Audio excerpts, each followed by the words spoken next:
All right, Sunday, and no game tonight because I'm still sick and I do not want to spread the plague to my friends. So, and I can tell I must still be sick because I'm kind of cold, and I'm never cold, right? And I'm wearing a hat, I got pants on and socks and a shirt. So, yeah, the only reasonable uh, thing that could be said is I must be sick because, which I still feel like crap. So, long story short, yeah, no game because I don't want to invite all my friends over and then, infect them with whatever I've had this last week, which has not been a whole lot of fun. I will say that. I mean, it's not been a lot of fun. So, yeah, you know, uh, I don't guess I should have expected it to be a lot of fun. Not a lot of fun. So, what I'm doing right now is I'm going ahead and I've been doing a lot of the detail work on my Harlow Reapers, belt buckles and their hair, doing highlights on their faces. Come on, come on. Yeah, there we go. So that, these guys are pretty cool. They got their black capes and all their leather and whatnot. I gave them metal armor, even though a lot of times it looks like the Greyjoys like to wear a lot of bronze, which makes sense since, if you lived on the Salt Isles of Pike, you probably wouldn't want to wear. Uh, hey, thank you. Yeah. Oh man, I've been sick for like a week. We had guests come in from out of town, and I think they had the plague. And my wife got it, and I was like, "Ha ha, I don't got it." Now she's pretty much over it, and I'm getting over it. But there for a minute, I was, ugh, But it's not anything serious. It's just one of those, just cold. You get cold every now and then. It happens. Hey, Shark, how you doing, homeboy? What is up? Let's see if I can do a thing real quick. I'm Steve Ducey. I'm Angley Earhart. Click here and hear some things. Yeah, those guys. My wife's listening and there. I hope you don't hear it. But I've got my mic set up to like basically shut down a lot of that. So Hungar might have said he's driving back to Tennessee today. I mean, today's been a pretty good day. I went to the store with the wife and she bought me some purple sugar-free monsters, which is my favorite. Fresh coffee, nice. Um, I haven't had any coffee today. I'm making coffee, baby. Up, wife must have heard me. She just said she's making coffee. What? Nothing. But I guess at some point today we're going to be playing some Splendor or something. Because my wife wants to play a board game, and unfortunately, the Settlers of Catan or Catan, however, you really don't want to play two-player with that game. It's kind of boring, and I recently got all of the uh, 5 6 player expansions for the versions of the game that I own. Are you talking to your brother? I'm doing a little bit of live stream chat. Oh, so you're not talking Aussie? Well, I did send Hungar the link, and I'm hoping he's going to join me, but you know how Hungar is. Okay. Coffee make, and the more that they study coffee, it turns out that you're right. It's like there's phenomes or whatever they call them in coffee that help fight off like certain kinds of cancer and Alzheimer's, and it's like, it's so weird because everybody's like, oh, don't drink coffee, and now it's like, yeah, coffee occasionally is actually really good for you. Yes, my love. Do not brag to your brother that I made you the treats of crispy. I'm going to brag to him that you made them. I shouldn't eat them though. You're going to cause me to go like have a blood sugar of 900.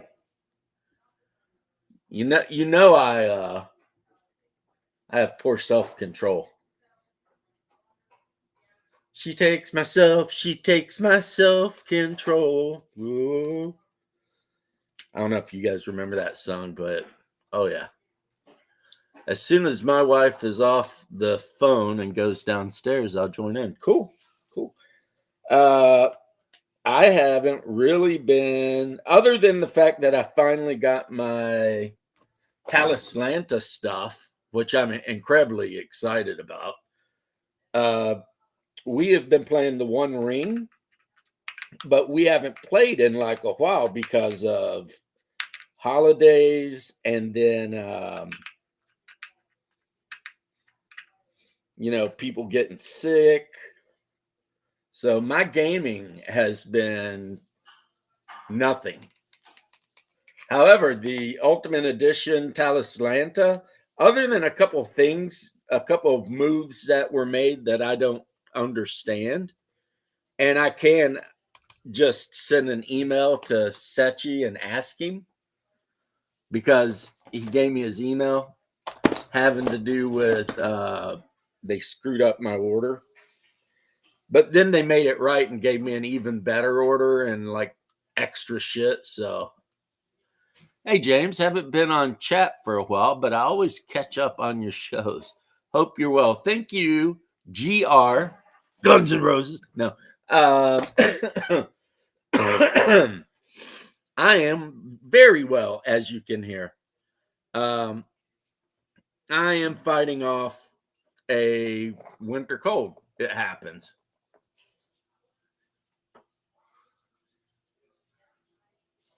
Oh, you're going to be gone for 4 days at convention? Oh, my goodness.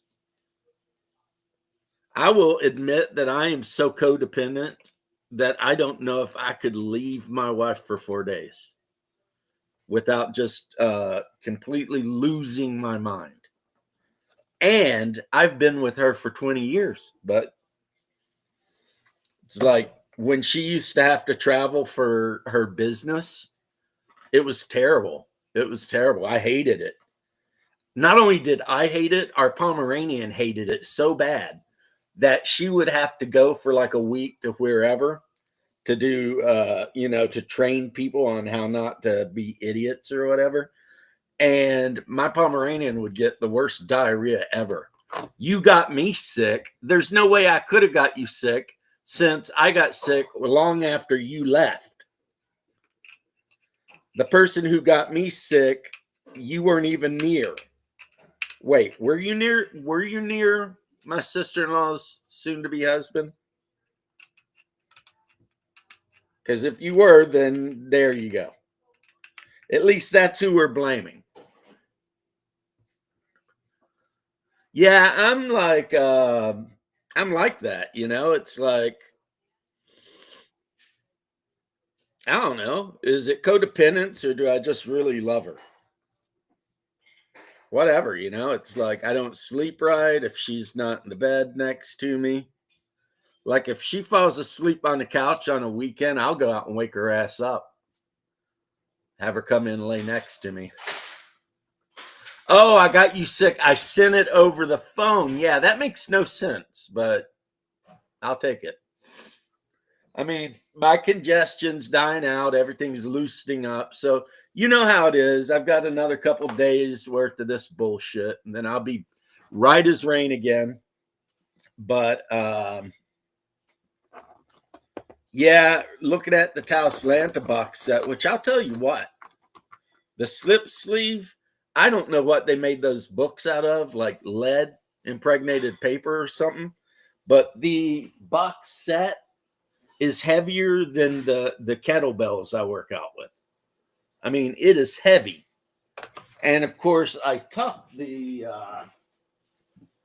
Tauslanta 5e conversion book out, and I just put my other player's handbook in. But yeah, this is like 40 pounds. I am not kidding you. This weighs more than a baby, like a big baby. I should put on the scale to see how much this thing weighs, but just take my word for it. This shit is heavy. Back to the part-time extra work to earn more hobby dollars. So is that what you call sex work these days, Kyle? Are you telling me you don't get good internet connection at the truck stop or what?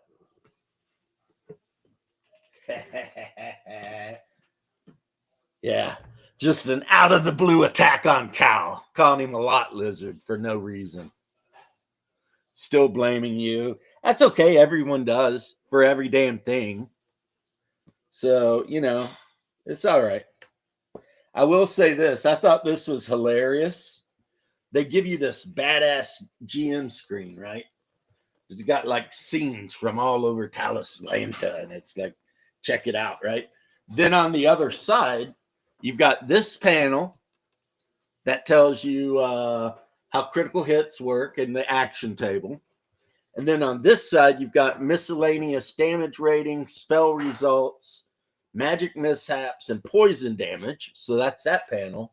And the two panels in the middle is just a map of Tauslanta.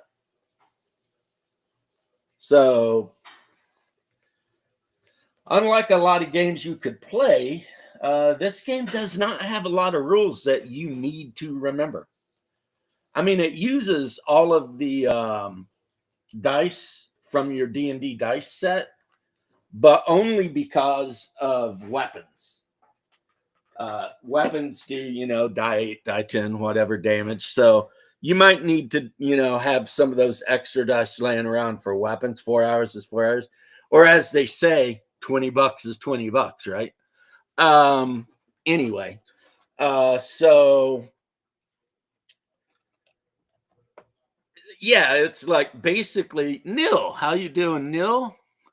Hirschfelder, thanks for making some VTES content. We are building a group in San Diego. Dude, no problem. I love that game. Love it. And of course, I've been playing the new group 6 and 5 Bruja deck, but I saw that they just released that they're going to take pre-orders for the Hakata, and which is the Giovanni and everyone else, you know, but for those of you who don't know, man, I have always been a huge fan of the Giovannis. But we, when our storyteller, who might start again when he's got his stuff together, we actually play Vampire 5th Edition. We were playing 5th, then we switched to 20th anniversary, then we switched to 5th, and, you know. Now, the last time I played Vampire, the card game, I got taken out pretty quick. I think they saw me bringing some Bruja guys out, and they're just like, kill that bastard, because basically it was politics. It was like, you lose 3 blood and you lose 1 blood. And the guy who lost 1 blood would always vote yes to the politics, right? And I'd lose 3 blood. And I'd be like, you mother. And so I need to do something with, but I have been playing Vampire: The Eternal Struggle since it came out, when it was called the Jihad. And I still have all of those cards now that they're called Group 1 cards. But like Don Cruz, the Idealist, Apollonius, Terravon, and my favorite 2 decks to play have always been Bruja and Giovanni. So even though the new, I'm going to butcher the name as everyone does, the new Zamichi deck is badass. And the new Gangrel Sabat deck, badass. I mean, if you just want to add people right into torpor all day, yeah, those are the decks to do it. Yeah, our nephew whipped the shit out of us with a Gangrel deck for sure. But Gangrel are like that. They get to pick when they want to fight. And then when they do decide they want to fight, they usually got a bunch of shit in their hand that's going to let them do a bunch of ag damage or whatever, you know. Especially, what is that card that he was using? Like Daylight Operations and shit.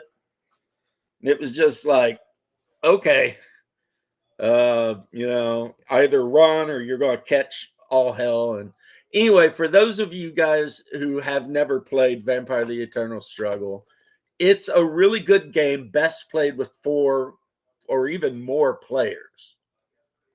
But yeah, my Hungar, my real life brother, as all of you know. How you doing, bro?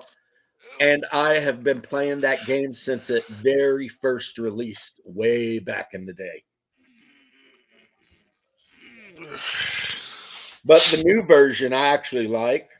And I'm actually kind of a fan of how they're updating everything to be more in line with the updated lore, which is based on the actual Vampire computer game. The one that people really like. The one with the crazy ass Malkavian chick. Yeah, Bloodlines. Yeah, that sometimes looks like Harley Quinn and other times looks like some kind of hardcore businesswoman. Until at the end where they're both out at the same time. Yeah, that's the thing. That game was so popular that the company that ended up buying Vampire made that game and everything about it canon. Yeah. Started playing in 95. Look at you. Yeah, I still got all of my old stuff in sleeves. Which it's tier 1. So, I mean, if you wanted to play tier 1, you could, but whatever. Right People now, did some pretty good stuff with the mods on there to fix a lot of the issues on the Masquerade Bloodlines. Dude, they had one of the best adventures ever on that game. The one where you got to go into the hotel. Yeah. And the hotel's haunted. You're talking about that. Yeah, that shit was creepy, man. I mean, I remember it. I mean, it's been like 15 years, but my wife and she would sit next to me and like I would have her, I'd ask her questions like, what should we do, you know? And we went through that and we were both like, oh my goodness, that was creepy. That was some creepy stuff right there. Or the where you have to go through all that Malkavian stuff. Yeah. Or when you gotta go down through the sewer and it's all of the like flesh crafted monsters all over the place. Yeah, that one could have been done a little bit better. I think it drug on a little too long. Yeah, but still, pretty good stuff. Pretty good stuff. And you know, but I used to be, as all of the regulars know, I was like I was a nerdy ass LARPer back in that time. Just don't side with the Asian vampires. Right. So, yeah, I was one of those guys. The local university here had a very large game, like 60 plus players, and I still have that game. I have that game too. Yeah, Leth,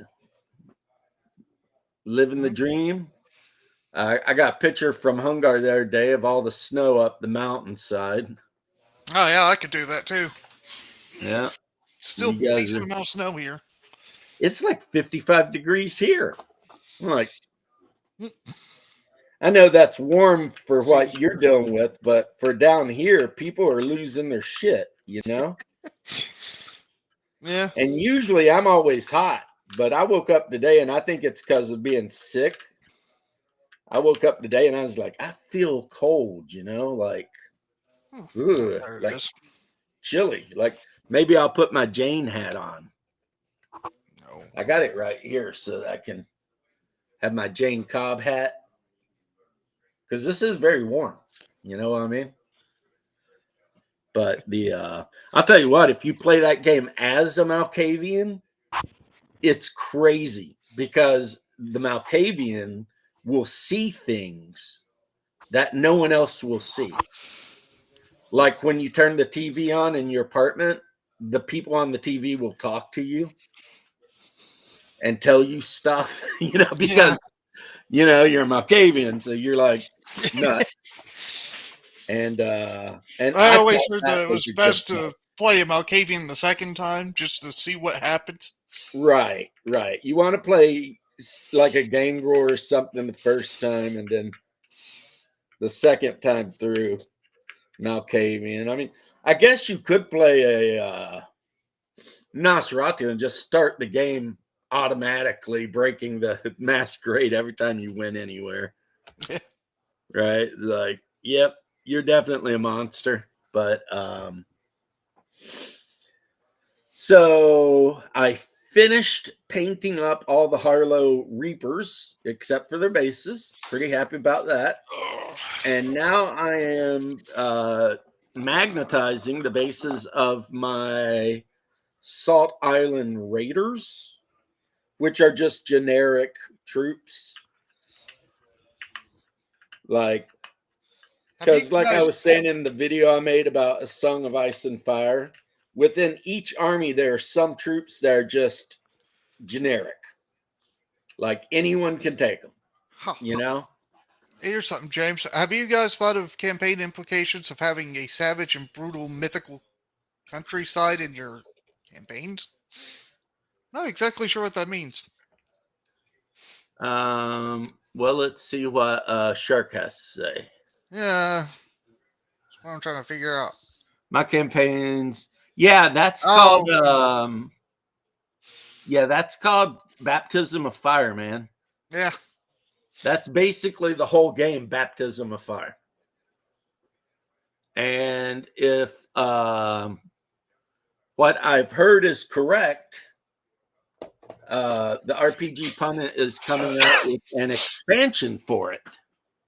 Now, me personally, and this might be because of ethnicity and whatever, I'm hoping to get a Kievan Rus expansion. But we'll see. We'll see. He might decide to be like F James and do like, Transnistria, Moravia, all that shit to the south. He might get all hardcore and do like a whole damn expansion on Constantinople. Now, that'd be cool. And then he could add a class called the Varangian. But yeah, everything you're describing, one was my homebrew game for AD&D, and then two is Baptism of Fire, which is on my list of games to run within the next couple of years. You know what? I want to play in this Baptism of Fire, but I want to play as Link. Link? Yeah. Yeah, that won't work. Why not? Because even though one of my favorite songs of all time is the Overland theme from Zelda. the original Zelda. Fair. The dun dun dun dun dun dun dun. Dun, You'll hear it a lot dun, in any of dun, the games. They kind of reuse it but update it. dun, dun, dun, dun, dun, dun, dun, dun. Shark and Baptism of Fire. Basically, as soon as you get outside of like the town, the village, the city, yeah, you're effed. Pretty much. I mean, not guaranteed, but kinda. And that's kind of the way the game is because it focuses so hard on Slavic mythology and everything.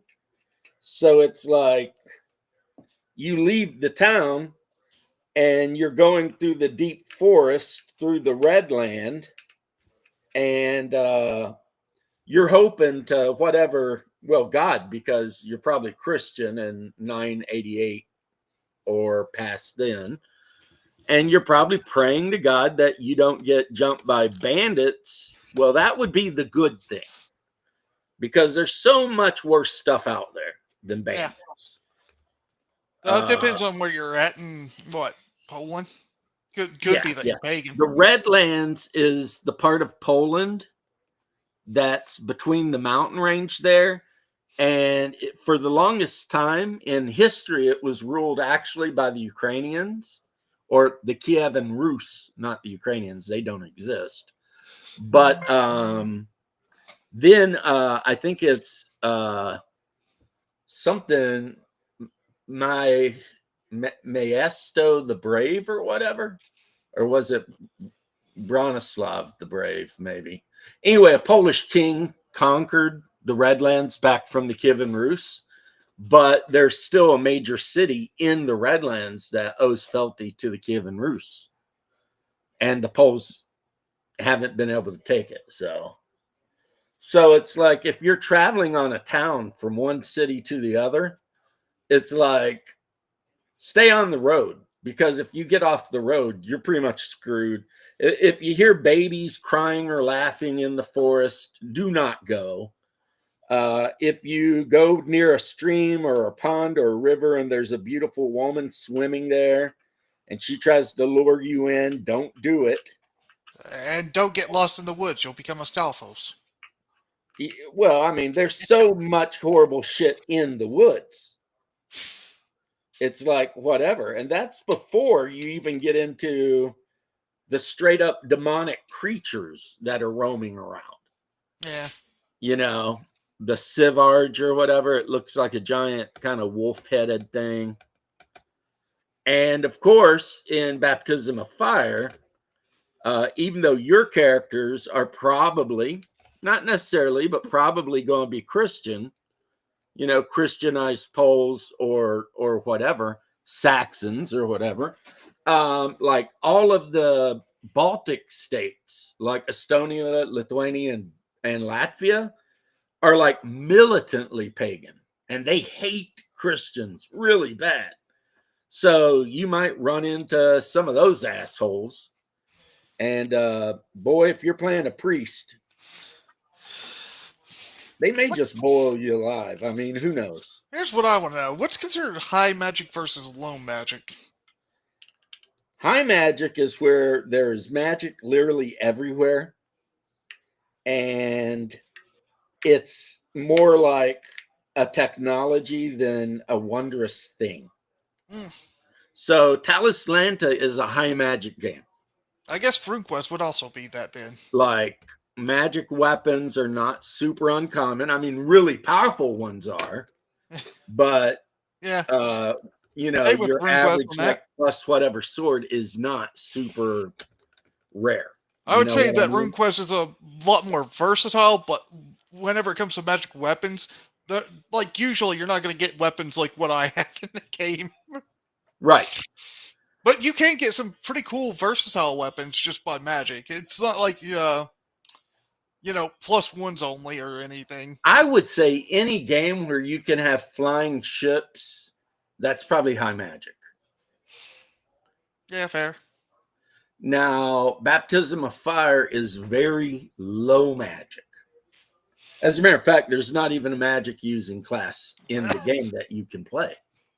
Well, well, I guess the priest, but they don't have magic. They just pray for things to occasionally happen. can do miracles. Yeah. They But pray for some they pay miracle to for happen, it really. because they have to be living that life. Yeah. They're basically a priest in Baptism Fire is basically a saint.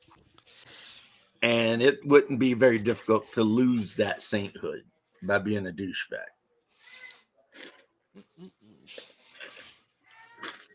But yeah, baptism of fire, or what Shark's describing, it's weird because magic is everywhere, but it's still a low magic game. Well, maybe it's because it's low magic because the people, the players, don't get that magic. It's a lot of things using magic against them. Right. It's like witches with curses to make your cow go dry, or, there's a vampire or some other kind of blood drinking creature behind every rock. And Rasaki and all this sort of stuff is like 100% a thing. But are you going to be a mage carrying around a big spell book and casting fireball? No, Nope. that's probably not going to happen. So, and like every magic item is a named item. It's like a big deal, If you get a sword, it's going to have a name. It's going to have a history, So yeah. Whereas in Taoslanta, some of the character types start the game with a +1 sword. Because +1 is nothing. Any character with the magic skill can make a +1 weapon. +5 weapons, on the other hand, take years to make, and so I guess much it's like- money and stuff that you'll probably never see one. But And how on RuneQuest, if you have the enchant skill, you can enchant things on your sword. same thing in Weapons. RuneQuest. Almost every magical tradition has the enchant skill. So Ours don't. You actually have to probably actively do something like work with something or have something in your past to give you that skill. see, the group that I'm going to be running for RuneQuest, 80% of the characters have the enchant skill. Yeah, wow. That's weird. Yeah, exactly, Shark. It's historical mythology set in where I want to set my game as a village in the Redlands, and which means if you go south, you're in the Carpathian Mountains, which you don't want to be. And if you go east, you're in the lands of the Pechenig and the Kievan Rus, which you really don't want to be, because Pechenigs, they'll just kill you and eat you. And then you're doing all the piest poles and all that, right? And it's Poldanistas, beautiful grain wound that seduce you. Yeah. Day rates.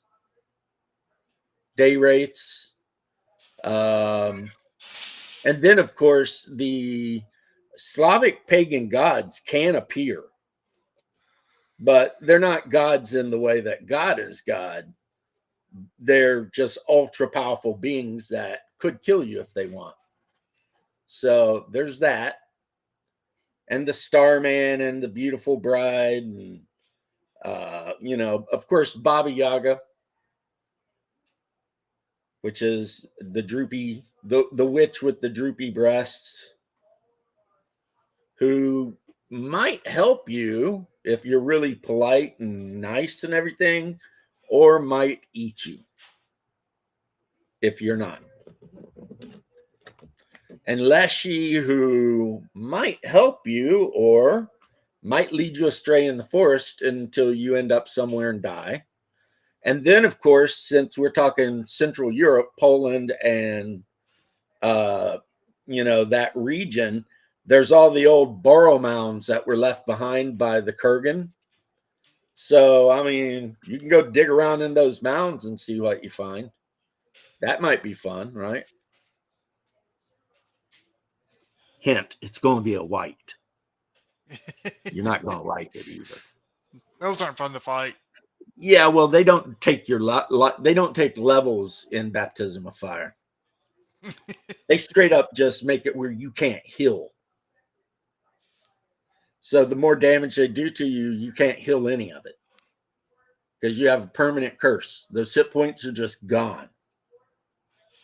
And the only way to get them the only way to fix that is to go to a priest, get it and the curse removed, and get the curse removed. And every priest ain't got that ability. I mean, that's a powerful ability for anybody to have. So yeah.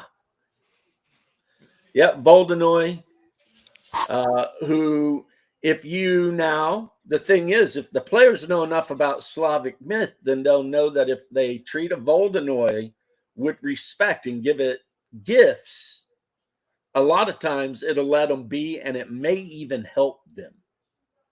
You know, like Voldenoy like a bit of honeycomb, they like cream, they like respect most, and first and foremost. But you can bribe a Voldenoy. If Rusalka, it depends on the kind of Rusalka you're talking about. If you're talking about just the river spirit that wants to drown people, they can be dealt with. But if you're talking about the spirit of a woman who died of grief because her lover died, so she drowned herself and now she returns as a Rusalka, yeah, you're not dealing with her. She's just going to try and drag you down and kill you. A lot of the monsters in Slavic mythology have to do with women who died unmarried. A lot of them. And then a lot of them also have to do with women who had children out of wedlock. And them or their children were cursed by it. So, yeah, there's a lot of that. So, I mean, you can see where the people who come up with these legends were like trying to teach a certain morality, Like it's okay if you go to war with your brother, Yaroslav, and end up killing him. But if you promise to marry a woman and she has sex with you because you promised to marry her, you damn well better marry her, because otherwise she could come back as a vampiric monster and kill you. So yeah, stuff like that. So every public village bathhouse, yeah, the banya, spirit dwelling within. Well, they're supposed to, unless the people who use the banya are assholes, in which case the house spirits will cause no end of grief. No end of grief. Domovoy, that's a house spirit. Yeah. If you are loud, argumentative, you disrespect a domovoy, worst case scenarios, they'll just leave. They'll be like, yep, F you, we're out. And they'll go. And now you don't have the house spirit doing all the work he was doing for you at night while you were asleep. Because you were a dick. And they ain't got time for that shit, They got places to be, things to do. Yeah, Kikamoras. Here is a dark legend, and this is Russian folk story for you. A lot of people, if a woman had a miscarriage, they would have the village priest bless the child and everything, but then they would bury the child under the front steps of the house. And the thought was that the spirit of the child would become a domovoy and look over the house for you. I mean, to us, that sounds pretty crazy, but then again, you have to remember that the Celts made their house a lot of times mostly out of poop, and had a tendency of sealing a cat up in the walls alive because they thought it would give the house good luck. Whereas what really happened is cats starved to death. So, ancient peoples had some weird freaking customs. But now, if a woman has a miscarriage and she doesn't tell anyone and she just takes it to the edge of the village and buries it, there's a chance that child will rise from the dead as a Perniech, or I think Pundit, because it's Polish, calls them a Lubovic, and just reap all kinds of horrid stuff on people. But they're basically fetal vampires, if you want to know what they kind of are. They're like fetal vampires. Now, in the Polish version, they get the head of the baby and the body of a raven, and they can like do curses and knock buildings over with wind and all of that. In the Russian version, they just look like the fetus, and they hide in the woods and they giggle and laugh or cry or something to try and lead people off the road into the woods, where they attack them, strangle them with the umbilical cord, drain all their blood. You know, it's basically like the most horrible thing you can think of. So there you go. That's a little free Russian mythology for you there, Shark. Pretty much anything you read in like Slavic mythology, if it's not Russian, the Russians do it darker. You know, if you read it in Polish, it might be dark, but then if you look up the same story in Russian, it's like, oh my God, you know, what were these people thinking? You know, I mean, this is the worst. They were thinking dark thoughts. Well, I mean, you know, you live in a land where everything can kill you at the drop of a hat. You can freeze to death. You know, you're surrounded by enemies that want you dead. I guess it just gets to where it's like, F it, you know? Yeah. I mean, you've got all the different like steppe tribes, the Pechnigs and Cumin and whatever in the area, raiding you nonstop, and then Vikings are raiding nonstop, and then everybody's raiding. I still need to finish my game of Kingdom Come now. Yeah, dragons do romance mortals sometimes. However, one thing in later Slavic myth is that pretty much all dragons are evil. That's kind of a thing. And that pretty much happened after the spread of Christianity in all the Slavic lands. In Kiev and Rus by Vladimir the Great, and in Poland by the Piast family.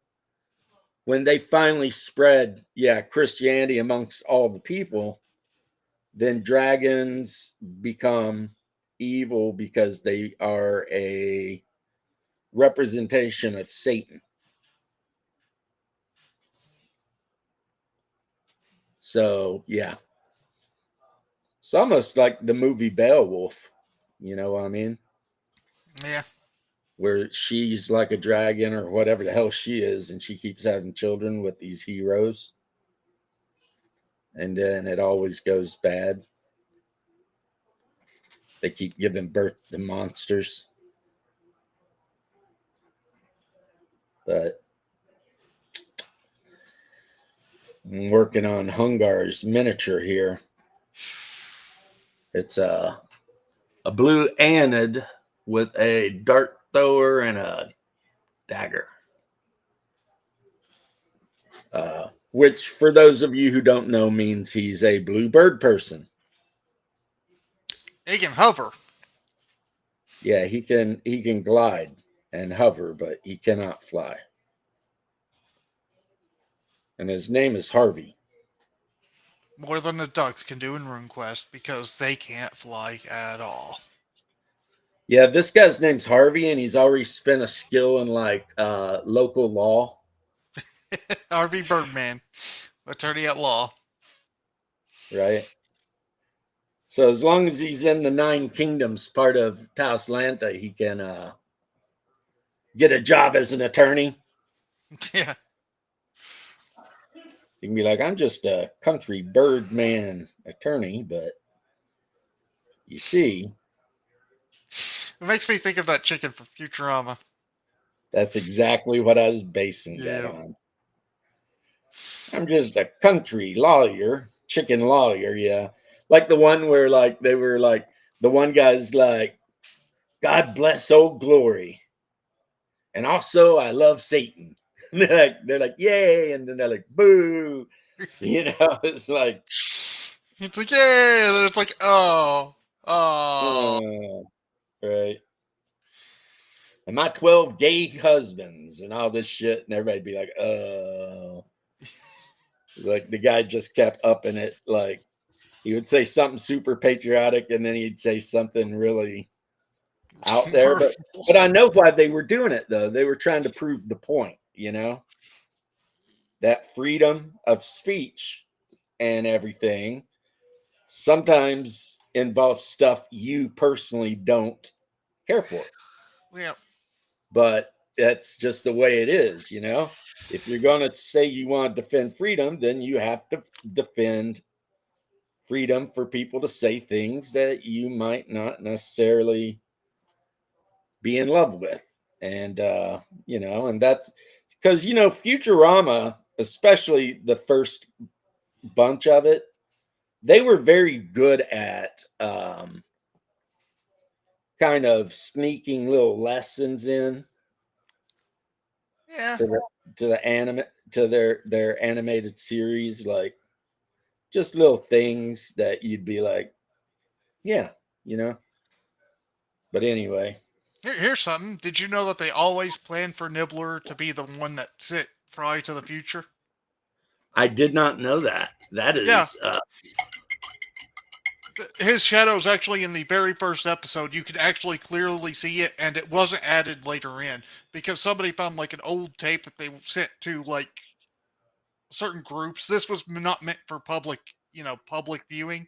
It was like the pilot episode, right. and it still had his like Nibbler's shadow in it. Yep. And Shark, you are correct. You are correct. That was a thing. However, when I'm talking about the Baltic people, nah, they weren't double-minded. They were 100% single-minded. And their single mind was, we're pagans and we don't believe in your dead God. And if you come here trying to preach that shit, we'll go ahead and kill you. That was pretty much how their brain worked. As a matter of fact, one of the most vicious types of Vikings from history, called a Jomsviking, comes from the town of Jomsburg. And you had to earn your way into becoming part of that order. And they were like super anti Christians, the Jomsvikings. They were like, but basically, in order to be a Jomsviking, you practically had to be like a hero. And that's just to get yourself on the boat. That's not like because you want to be a boss or something. Just to get on at the ground floor, you pretty much had to be a hero. So those guys were pretty hardcore, But yep. I don't know what it was about the Latvians and Lithuanians, but they just were not having any bit of Christianity. They're like, nope, not doing it. Now, Vladimir, he converted the Kievan Rus, but like you said, a lot of them, converted or not, still held on to their other beliefs, which is how we know about them. Well, that and the monks writing about it, but So even though they believed in Christ and everything, they would also still do little things to protect themselves from the evil eye and stuff like that too. I mean, it was a thing.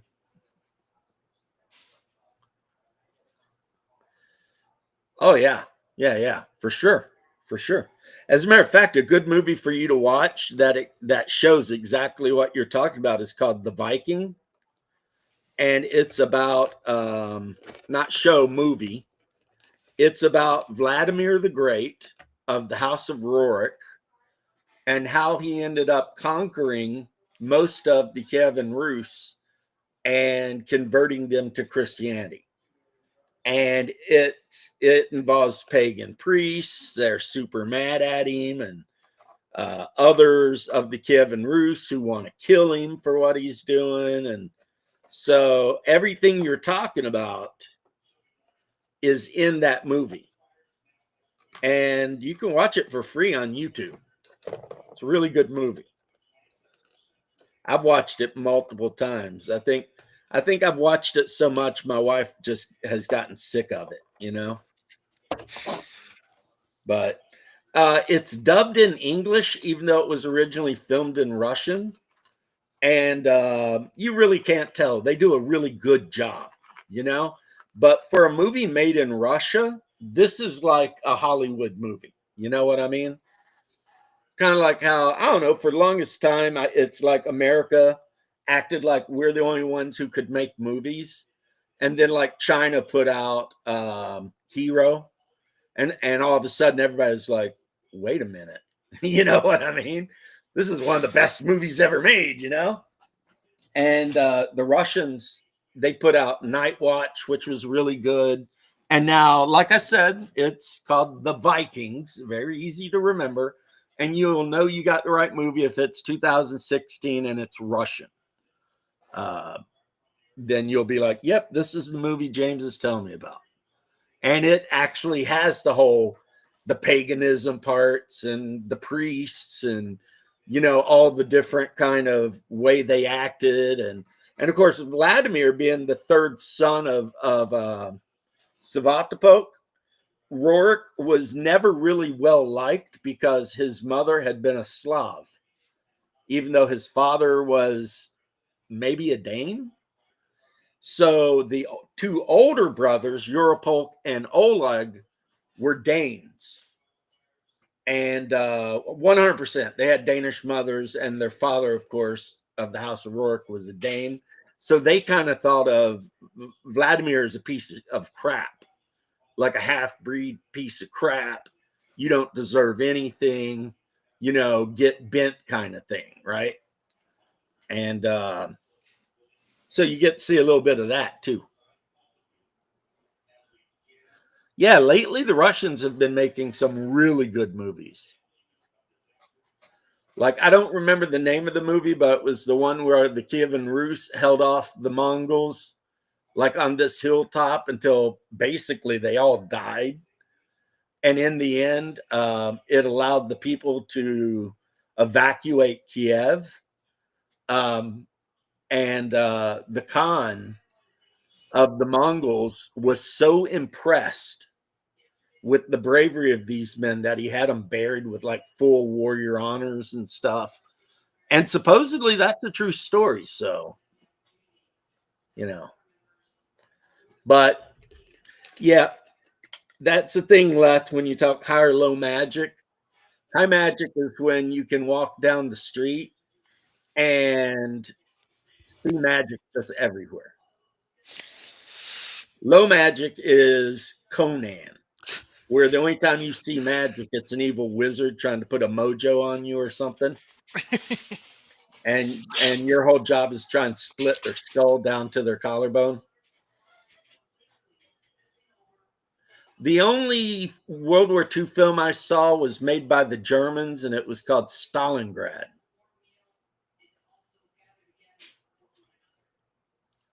The main one I've seen was Kelly's Heroes.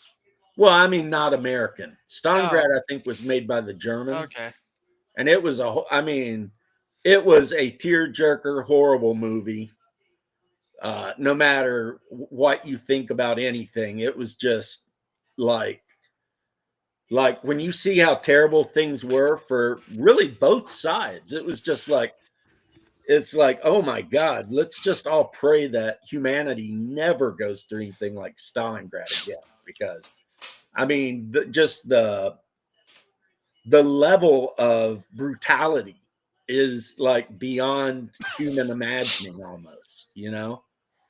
It's hard for us to even imagine how horrible that place was. And the main reason I was really into that is when I played Bolt Action, I still have my Soviet army. I got rid of the German army, unfortunately, or fortunately. I built everything based around units that had fought in Stalingrad. So my German unit was like the 196 Panzer, not Jaeger, Panzer Pioneers. So, you know, engineer company. And then the Russian unit was like the whatever guard's rifle. And these were units that in real life had fought in Stalingrad. So I think the reason I got away from World War II games, guys, is they just depressed me. Eh. I mean, it's just so terrible. It's just so horrible to see all these. I mean, regardless of the ideology, seeing all of these young men just being ground up. You know what I mean? And I'm a combat vet myself, and that might have like a big part of it is, I understand war a little bit, not like Stalingrad level, but, a little bit.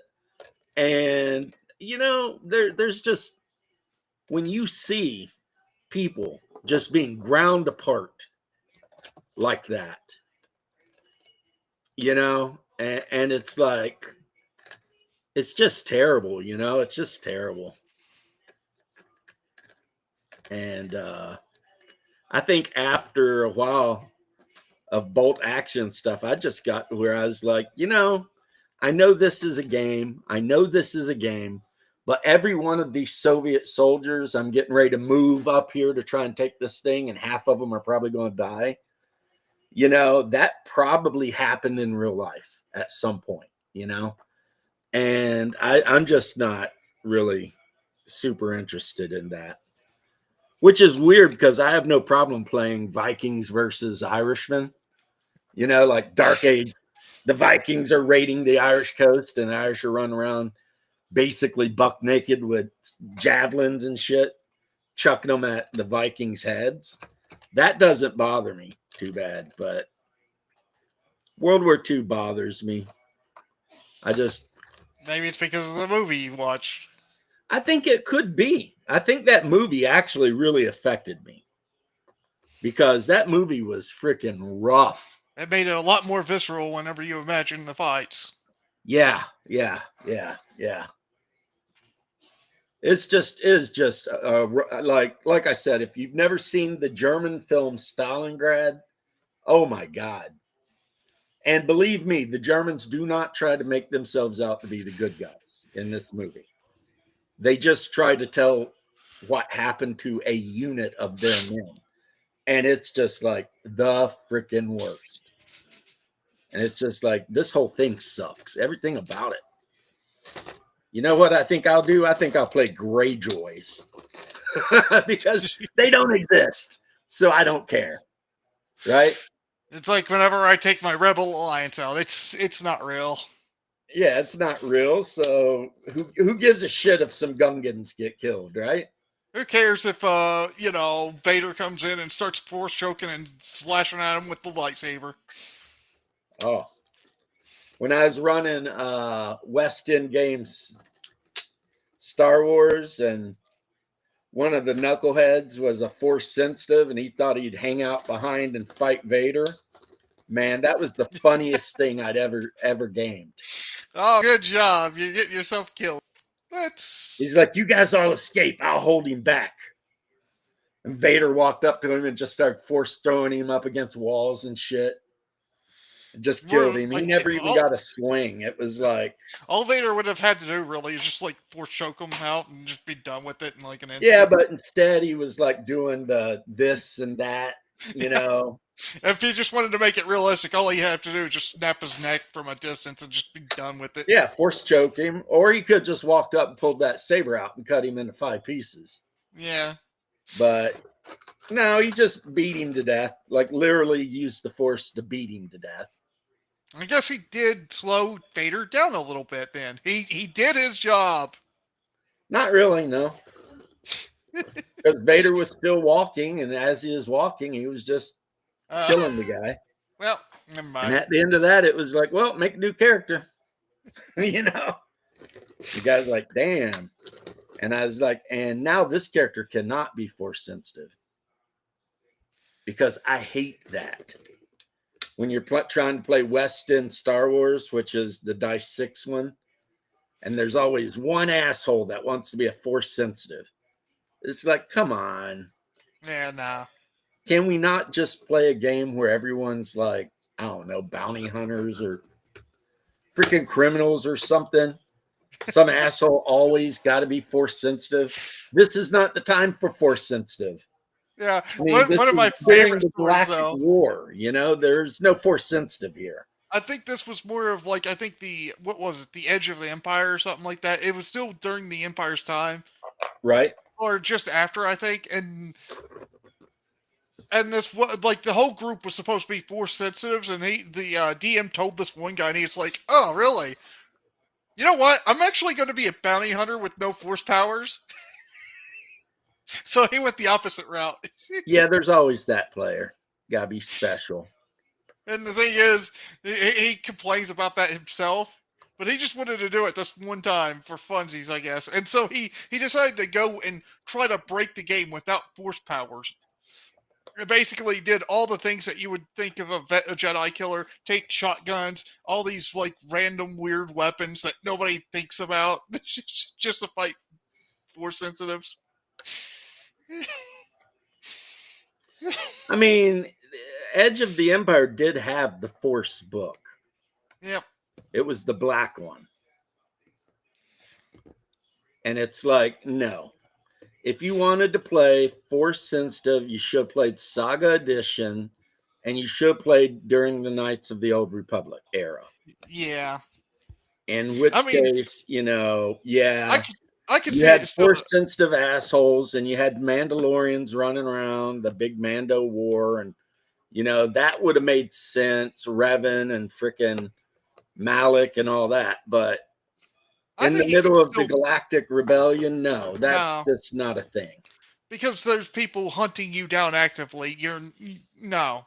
Maybe after the Empire falls in the EU, you could possibly do it. You know, when Luke brings back the Jedi Order, and you start trying to relearn. Well, for Saga Edition, and I have the book, they have what they call the legend setting or something like that. Yeah. And in that setting, it's like it's like following the story of Luke Skywalker's son, who was not force sensitive, but was like a smuggler / bounty hunter. So like one of Luke's sons, he had 3 kids, right? Yeah. One of them, it turned out, become basically Han Solo. Yeah. And the other 2, the twins, were both force sensitive, and they ended up, you know, one of them killing the other.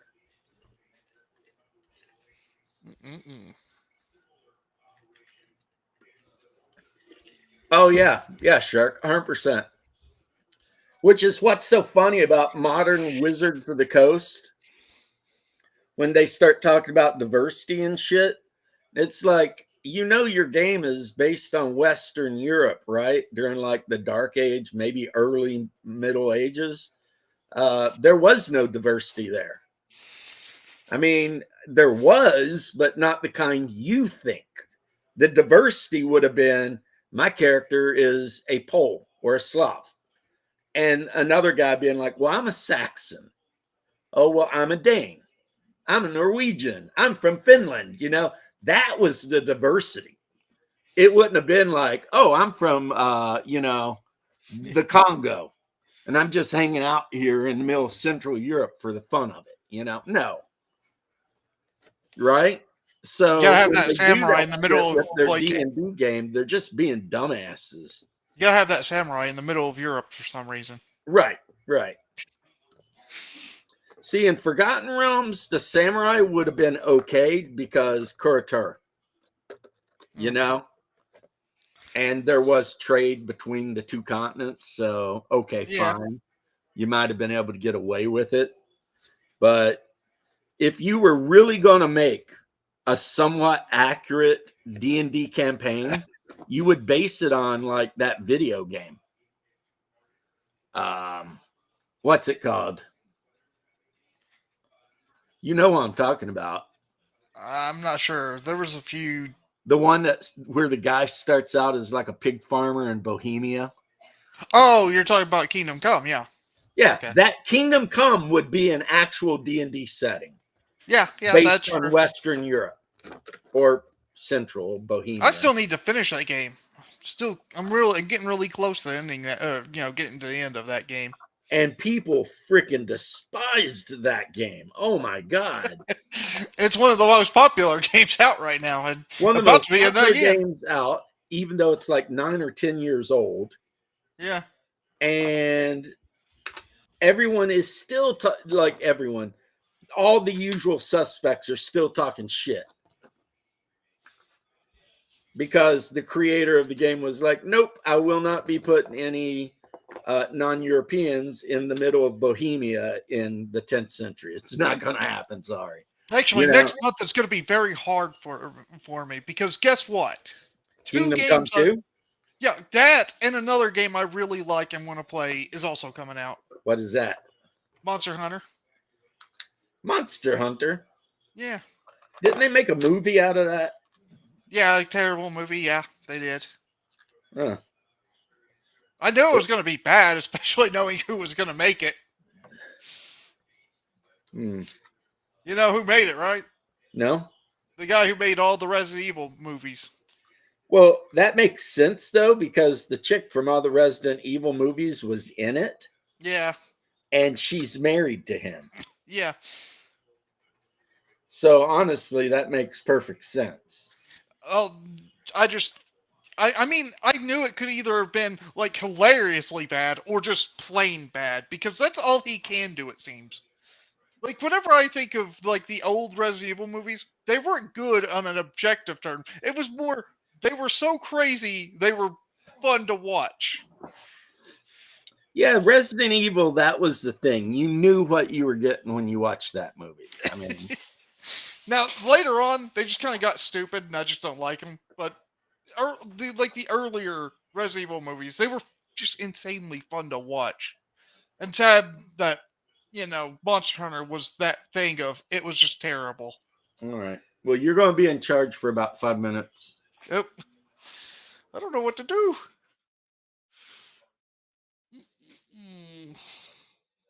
I guess I could talk about Monster Hunter.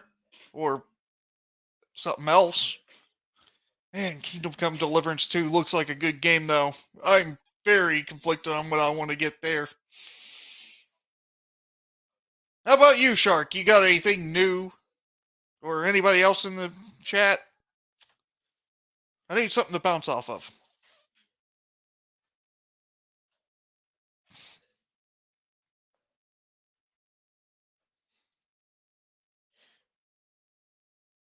Dang.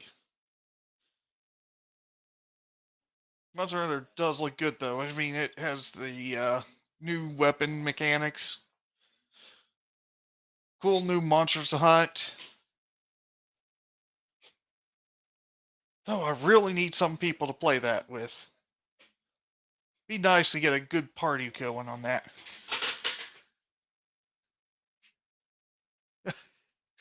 Yeah, no kidding.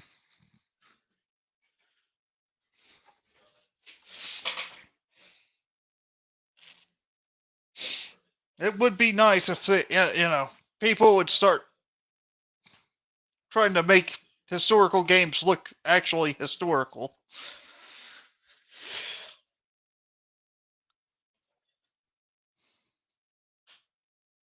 One thing I don't like about a lot of the Ubisoft games right now is they change everything.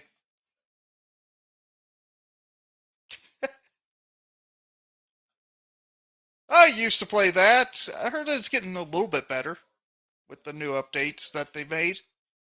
I haven't played in a long time, though. It was getting a little weird on my computer.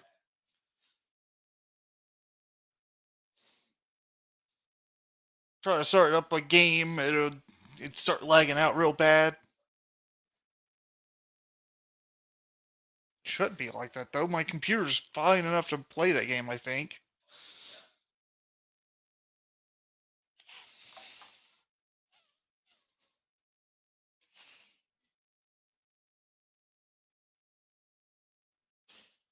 Yeah, like L5R. L5R is an Asian-based game.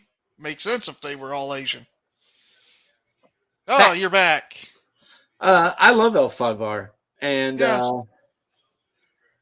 man, I would run L5R. I used to run it years and years ago, first edition. I mean, I own every edition, but I always thought first was the easiest. I never got to play it, and I kind of wish I could, but never Oh had a go man. for it. Which is good to see because I was afraid Paradox was going real bad. I think Paradox is just publishing some bad games right now. Well, sometimes companies do that. Yeah, they're supposed to be publishing, I think, the new Bloodlines 2 game. Yeah, And they've been fighting with that for like 10 years now, haven't they? yeah, it looks like it's going to be bad. I mean, there's Yeah. things that I do like about it, but it overall, the story looks terrible. Well, I know they own like 5th edition. Paradox Entertainment owns the role-playing game. Yeah. And like for a while they were letting Onyx Games put it out, and then they started letting some other company put it out. It's like Vampire the role-playing game's been through so many freaking publishers, man. It's kind of crazy, really. Yeah. But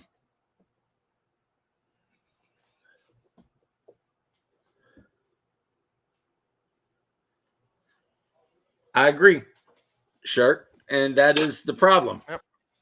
Making everything like modern Seattle. Everything is not like modern Seattle. Hell, nowhere is like modern Seattle. Maybe we should have a game based off of like the Three Kingdoms of China. You could probably play that game using L5R rules or even D&D rules, really. If Yeah, you were you playing could like easily AD&D. Yeah, you could definitely change AD&D rules or settings to fit that. I'm not Well, saying yeah, that you because there's need a new a game. Oriental handbook. Yeah. So you could just use the Oriental handbook to play. I mean, just think about if you had to fight Lu Bu or something. If you don't know, if Lu Bu in most of the like Dynasty War games is like the most powerful character in the game. Yeah, I don't know. It's hilarious. They basically make him like a god amongst men type of thing, like the final challenge. If you can beat him, you're really good at that game. Well, in L5R, at least in first edition, your character could find themselves fighting Kami, undead, pretty much all kinds of stuff like that. So, I mean, fighting a samurai, yeah, sure, that's one thing, but you could end up fighting a demon straight from Jingoku, an Oni. Yep. And the thing in L5R is every Oni is unique. No two Oni are the same. So, and that's kind of a big thing, right? The whole point of the Kaiyu Wall, which is south of the Crab Clan's territory, is to hold back the waves of Oni, undead, ratmen, etc., that are constantly attacking the wall and trying to get into the Empire. So the Crab Clan plus volunteers, they spend all of their time defending the wall. And then there's one clan within the Crab Clan, and their whole specialization is their scouts. So in between all the big battles, the scouts will go out and try to scout out what the forces of Jingoku are doing. And Jingoku is hell. Yeah. That's Japanese word for hell. It all has to do with the Kami Fu Ling, I think. Yeah, Fu Ling, when he went to fall from heaven, his father grabbed his ankle. So he tumbled end over end, and instead of falling where his brothers and sisters fell, he fell in the Shadowlands, and he hit so hard that he punched a hole through reality straight into Jingoku. Yeah, Japan's got some weird mythology. And then he decided just to become the god of Jinkoku, the kami. Like, I mean, there was a point where Amaterasu got upset or sad, went And and hid hid in in the the cave. cave, Yeah.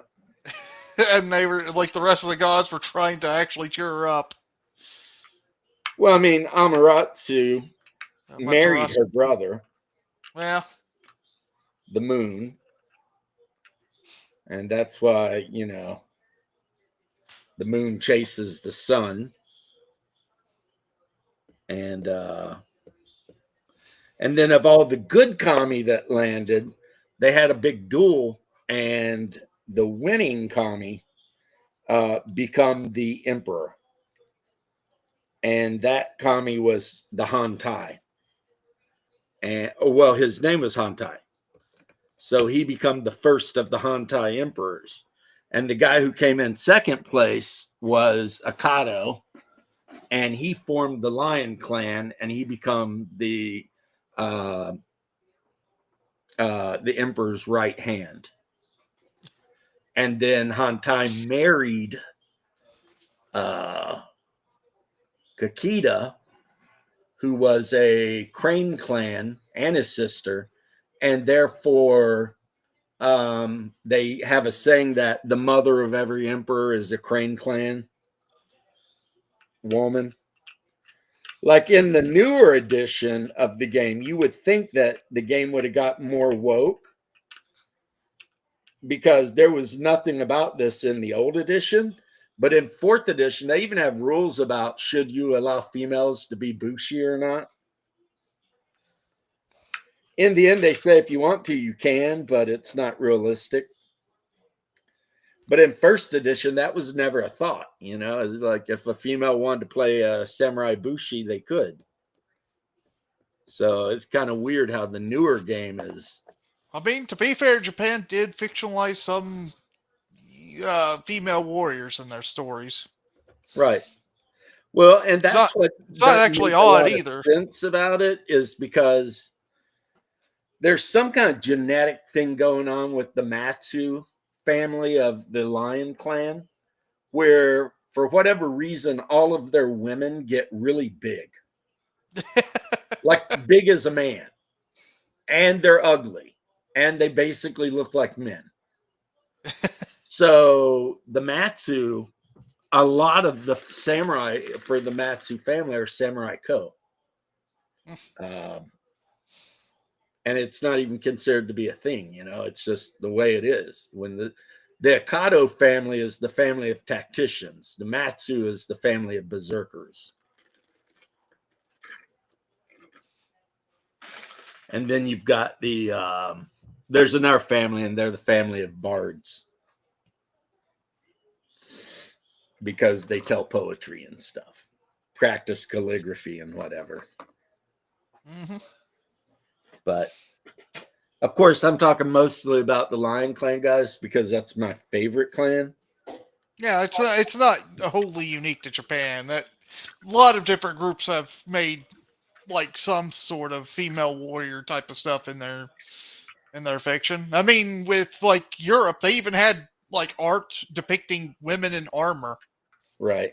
Which is funny because, a lot of people will complain about women's armor having boob plate, and it's like in medieval Europe, they made women in boob plate as their art.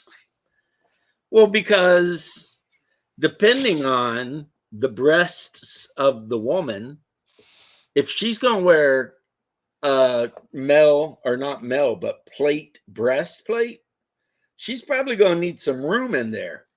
Well, the thing is, with the male armor, it usually puffed out in like the top area anyway, which would have fit it. But there's also a thing with aesthetic, and in medieval Europe, if there were women warriors, they'd definitely make boob plate. It'd Well, just be like, yeah, Brienne of Tarth that's didn't obvious. have boob plate. Yeah. Who didn't? Brienne of Tarth.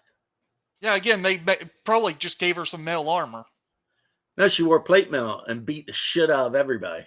Yeah, I know, but the armor was, probably built like every other male plate Yeah, mail. it was. Brienne of Tarth is one of the characters from A Song of Ice and Fire. Yeah, I mean, the thing is, She though, was a if 6.5 foot tall woman who was I'm incredibly talking about ugly. if medieval Europe had female warriors in real life, they would definitely make the armor for women. Yeah, probably. So it's just how it is. But So yeah, our Brienne ended up beating pretty much everybody. yeah, our armor depicting it would actually show us what we would make women armor like. Back Right. then, it would have been boob plate, big dress, like armored dress type of thing. Well, probably because, I mean, they always made sure on their plate mail to make their freaking codpiece extra freaking fierce. Yes.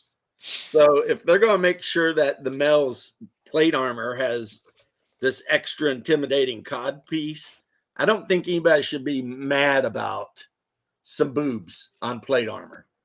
That seems like a stupid thing to be mad about. Yeah. Queen of Armenia wore armor and led men into battle. Likewise, there have been some Asian women warriors that fought in battles. Well, yeah, Mulan, if you believe in the myth. I think a bit of that, though, is a mythologizing of it. I don't think they were more frontline kind of Well, warriors. I mean, it's like these people who want to act like every Viking warrior had shield maidens. That's a lie. No. It didn't happen, you know? Like, I And mean, the Celts, other than what's her name? Boudica, they did not have a lot of female warriors. It just was not a thing. I mean, they would fight if they felt if like they they had had to. to, but it wasn't normal. I mean, the closest thing I've ever heard about women fighting was actually them putting women in armor and putting them up against the wall just to make it look like they had more people than they actually had. It's a good idea.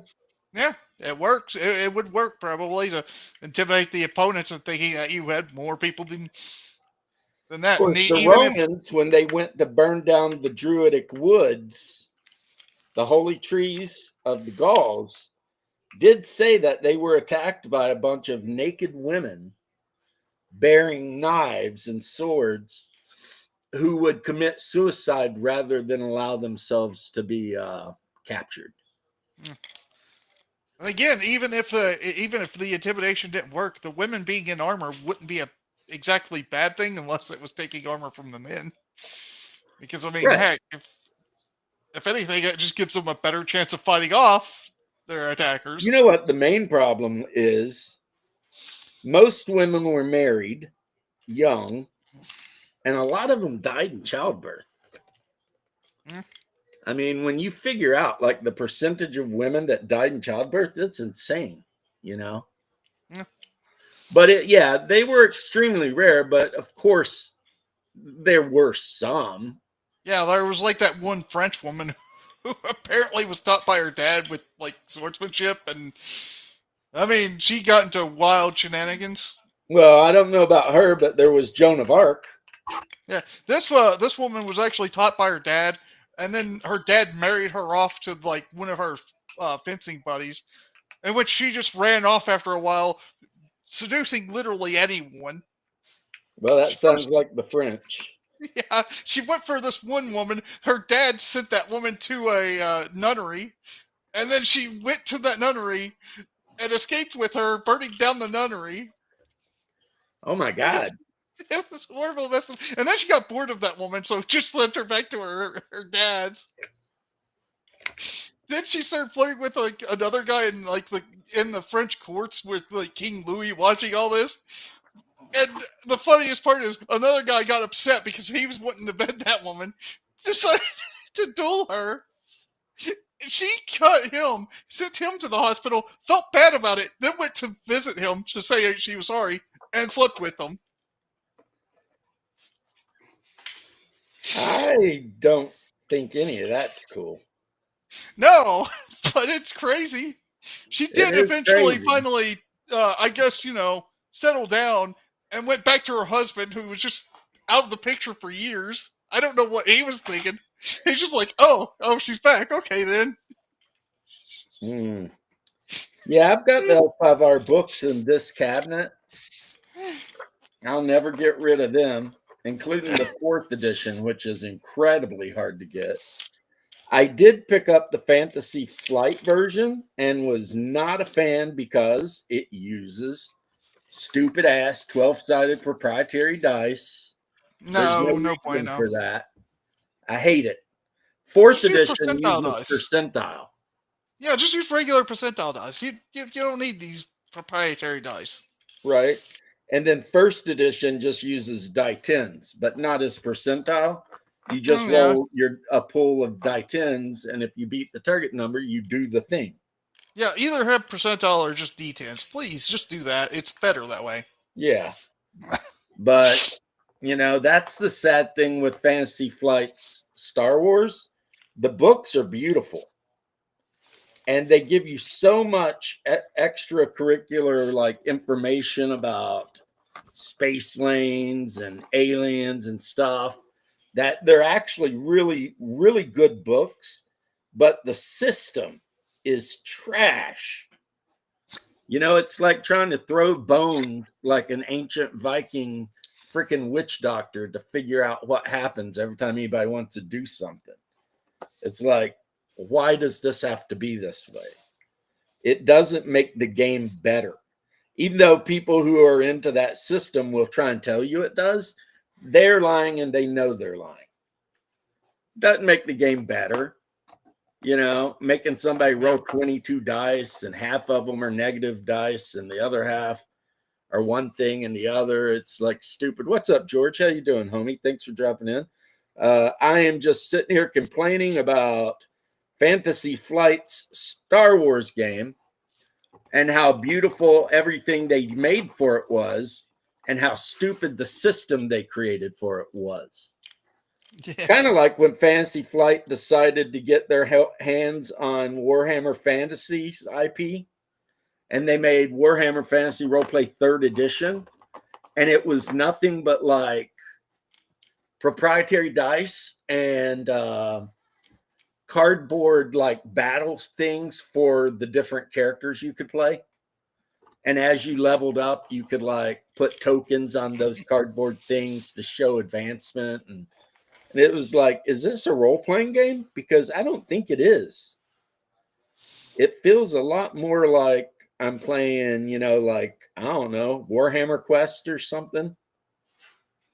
And then like, what's up with all these dice, is like, it was just really terrible. It was just really terrible.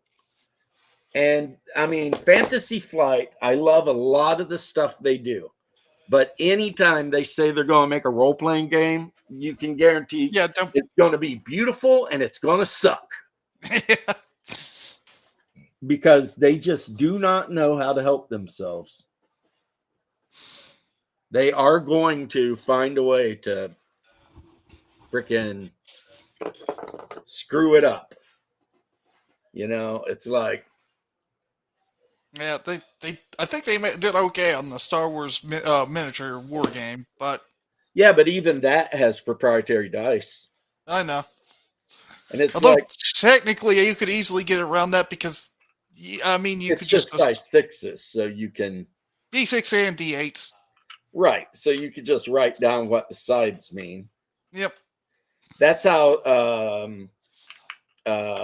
what's it called? I love so much.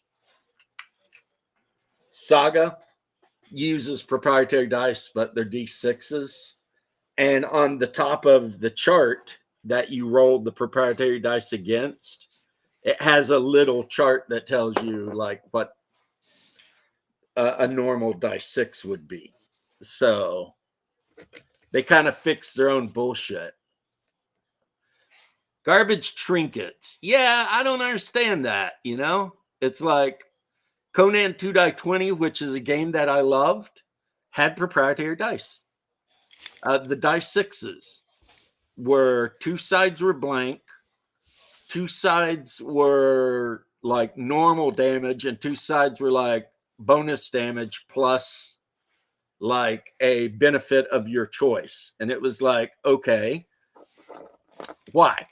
I mean, you didn't need the dice to play the game. You could just say that 1 and 2 was the basic damage, 3 and 4 is blanks, and 5 and 6s are the better result. And it tells you that in the book. So, I mean, yeah, but it's just like, ugh. Now, am I guilty of buying like 10 sets of dice for that? Yes. I'll just keep buying regular dice for some reason. What I'll have dice? tons of it. Regular. You know what my favorite dice to play Traveler with is? No, what? The standard dice 6s, like you can buy in a grocery store. Fair. You Oh, know I the got. ones I'm talking about, like Yeah, I know what Horn you're or talking about. whatever they are. You'll be able to get those, like, regular dice everywhere. They're basically like, I don't know what you They're call them. just white dice with black pips. Yep. I had a lot of those. I did buy like a big bag of like D6s, like 100 D6s. It wasn't just the whites though. It was like a bunch of different colors and transparent ones, but still same concept. I think the reason for me was the first time I played Traveler, I stole the dice out of a Monopoly set, I just liked it. and it was like it become nostalgia now. Nah, You know, like Yeah. just roll the dice with the pips. fair. I think the dice have triumphs and despairs, the musical score of the films. George, if you like it, If you like it, go ahead. yeah, good Nobody's for gonna you, stop bro. you. I don't care for it. It makes the dice the main thing of the game, and I don't like that. I like the dice to be something in the background, like everybody knows how they work, but no one really worries about them.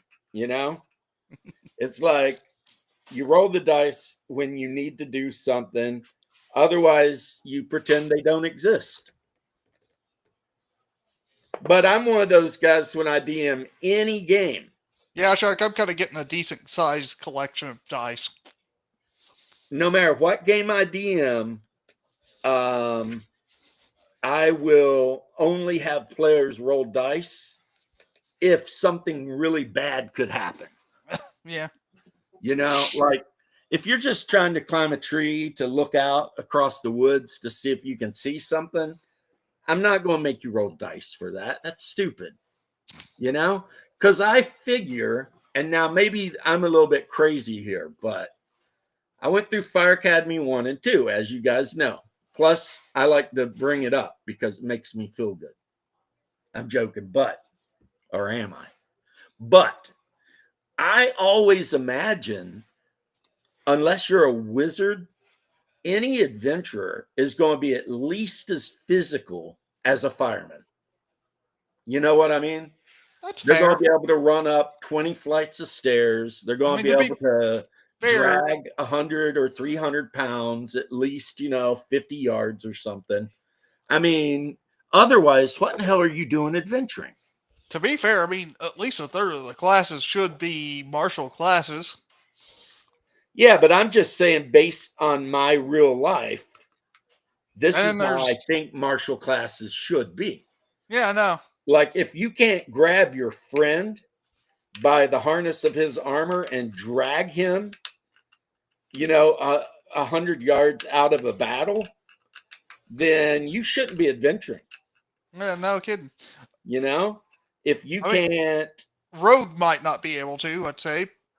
But yeah, the still, rogue might be a different situation, like a but thief, I if mean, your but fighter can't run up 10 flights of stairs in full plate armor, what are you doing?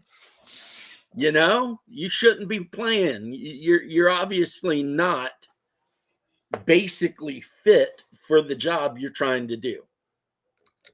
And maybe you should take your ass back to the village and become a farmer. And guess what? I don't think there's any shame in that. I was a farmer when I was a kid. Loved it. Think everybody should do it.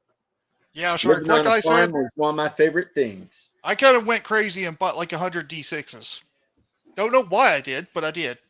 Yeah, I think you answered the question in the beginning when you said I kind of went crazy.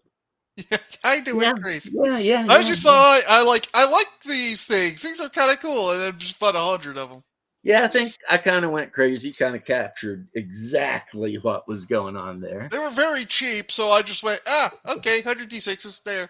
I'll never need a D6 ever again in my life.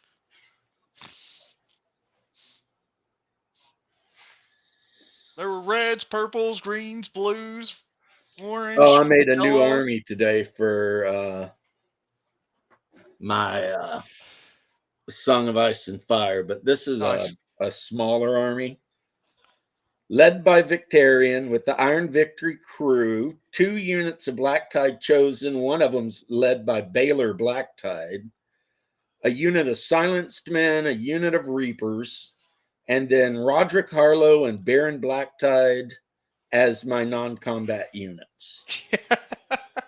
So I will have 1, 2, 3, 4, 5 combat units, 2 non-combat units. Hey, James, you might want to see what Shark just said. The fat black lesbian deputy fire chief at LAFD said that if she needs to carry 250, I saw that. If she has to carry a man out of a fire, he got himself in the wrong place. It's like, I'm sorry, but that's not how being a firefighter works.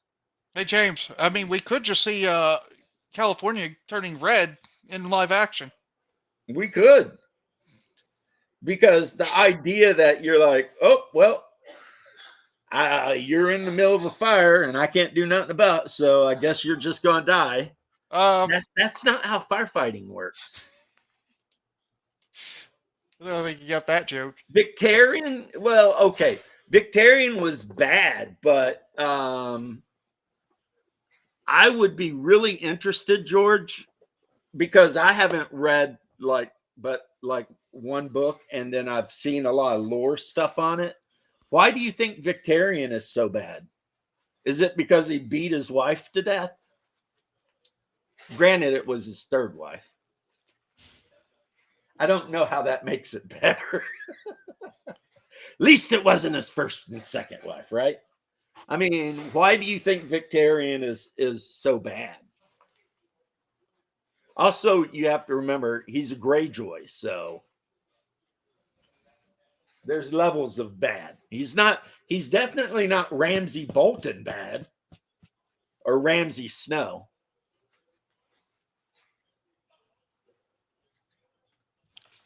Well, the wheelchair thing, right?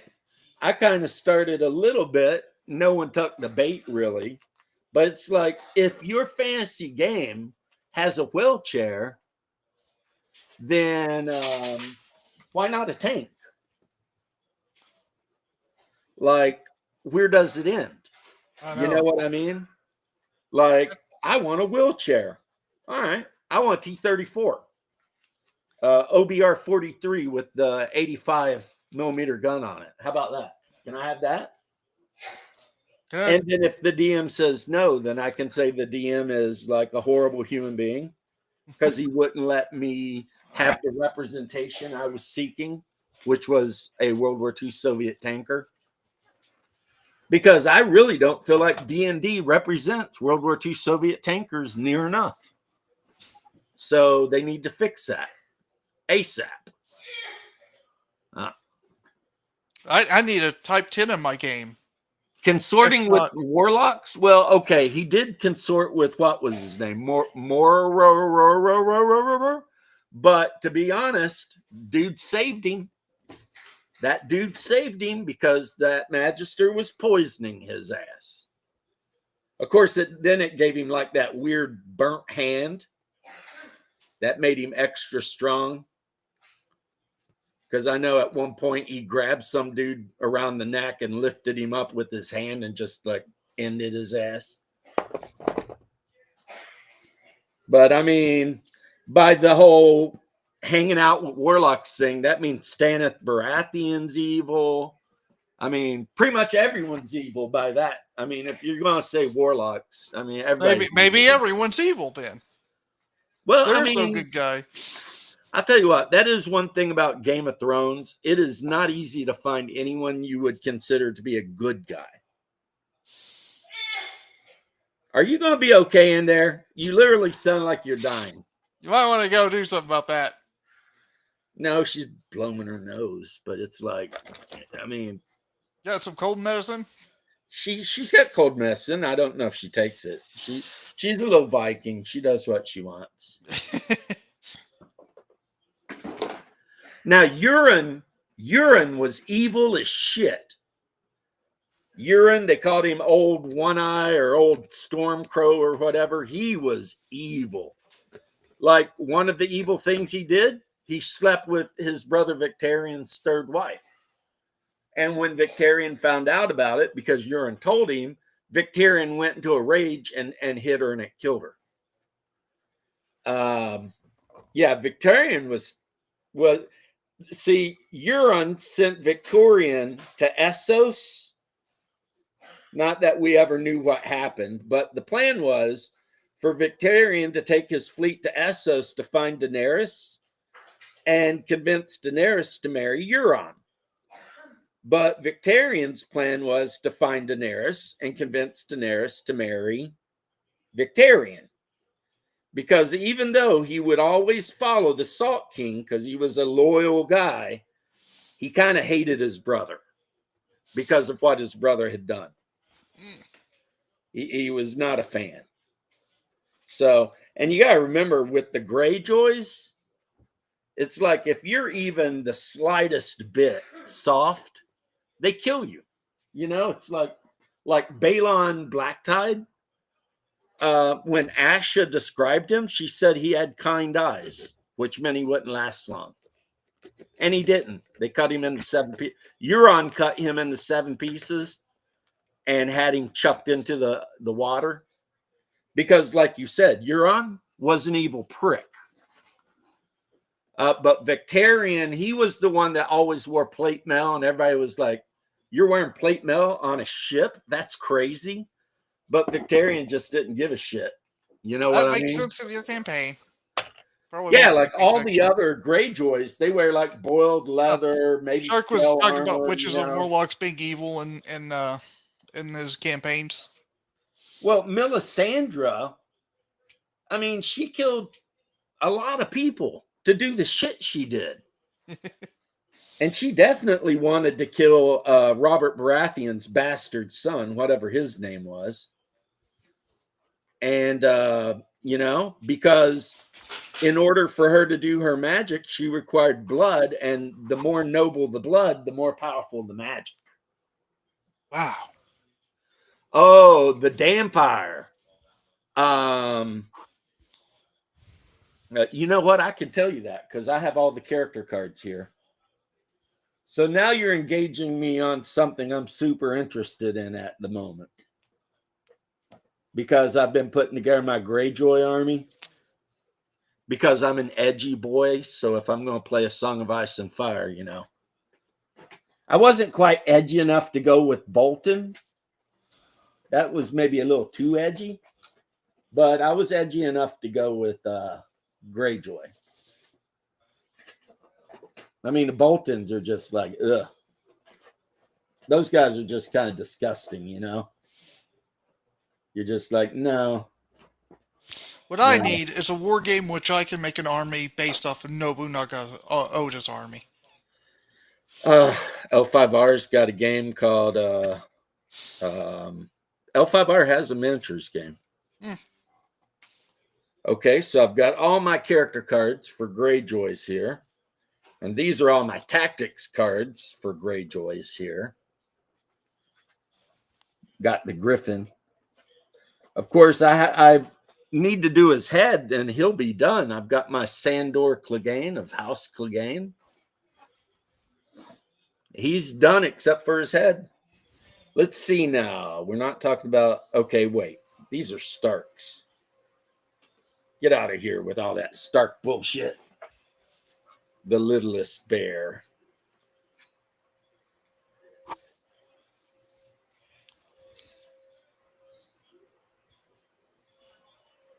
Okay, Dagmar Cleftjaw. Makoro, slave of Rylor. That was the guy that was the sorcerer they found floating in the ocean that healed Victarion's hand from the infection that the Meister was keeping going. Yeah, they drown people and they use what they call the kiss of life to bring them back. That's true. And it's called, and that's where they get the saying, that which is dead may never die. Okay, Baron Blacktide is known as Blind Baron,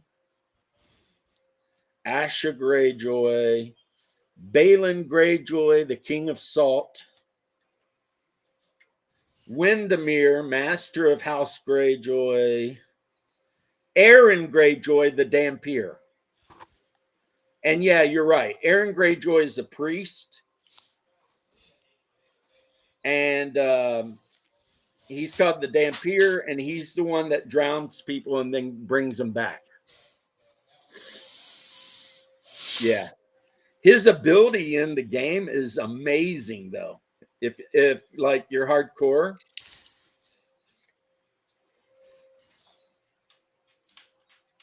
Let's just say this. Out of all of them, which one makes the best rush army? Victarion. Victarion? No. Because Victarion has tactic cards where if you go to charge an enemy unit, instead of having to roll the dice 6 to see how much you charge, you just automatically move 6. So, but yeah, the thing with Aaron Greyjoy, which would be Balin Greyjoy's brother, is he can target Greyjoy units and it causes them to heal. So they actually start replacing lost men. But Victarion is called the Master of the Iron Victory. Well, that's the name of the ships. And his quote is, "Wizards may be well and good, but blood still wins wars." And that's him all in his plate mail. And his helmet's fancy because it's made to look like a kraken. And everybody's all like, I don't like this guy. But he's got an order at the start of a friendly turn. The unit he's in can perform a free attack or maneuver. And his Furious Charge ability makes any unit that his unit charges vulnerable, which means they have to re-roll any successful saving throws. So, yeah. So, and then his commander cards got even better abilities. That you can like pay 3 points and add Victarion to a unit, or you can take him as your commander. See how it's got that red with the C? And they have different abilities. But yeah. Poor I think Theon. I'm going to have to get up here for now, though. I'll see you. I'll see you. Poor Theon. He was such a good boy. Newt, Balon, the Kraken King. But Euron is called Crow's Eye. He was the one that wore the... He had to wear a...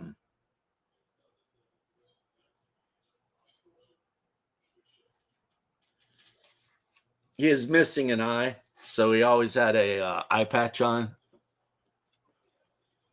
The Song Empire had 24-hour restaurants, paper money, actual printed books, bookstores. Yeah, and none of that stopped them from getting conquered by the Mongols. Can you play a mercenary group like the Brave Companions or the Bloody Mummers? Yes, you can. They have units in the game that are neutral units. The Bloody Mummers are one of them. So, you know, if it's a neutral unit, it doesn't actually mean it's a neutral unit. It just means it's not sworn to a house. But if you're making a house army, you can take a neutral unit in your house army, like as mercenaries. So, you know, like the House Bolton for the first couple of years this game was out was a neutral faction. but then so many people played House Bolton armies that they just said screw it, and they put out a House Bolton starter set, and they made them their own faction and gave them a couple more units to field, because somewhere out there in the world there are people who really, really, really, really like to play Ramsay Bolton or Ramsay Snow, the Beast of Bolton. Now, this is, I think, one of the baddest dudes in the storyline, and you can see I'm working him up. The dogs on the shield will be black, and I'll probably have to do a little bit of a highlight on that plate mail, and maybe a little bit of a glaze or something on the yellow. But that's the mountain. And this figure is like twice as tall as any normal figure. Well, not twice, but he's a good, like, armpit up taller than. The only guy that's as tall as him or near as tall as him is Sir John Strong. And those of you who know the inside scoop know that John Strong is actually the mountain after he was brought back. Now, I need to find my Cersei card because I started painting her, and then I forgot what color her corset was. I know for a fact all the cloth, there we go. All the cloth is red, but I'm not sure about the corset. And I'm pretty sure all the decorations are gold. She's got a lot of gold on her. But this character you would take in your army as a non-combat character. And she has all kinds of special abilities that she can activate that would then give bonuses or penalties to the actual combat units.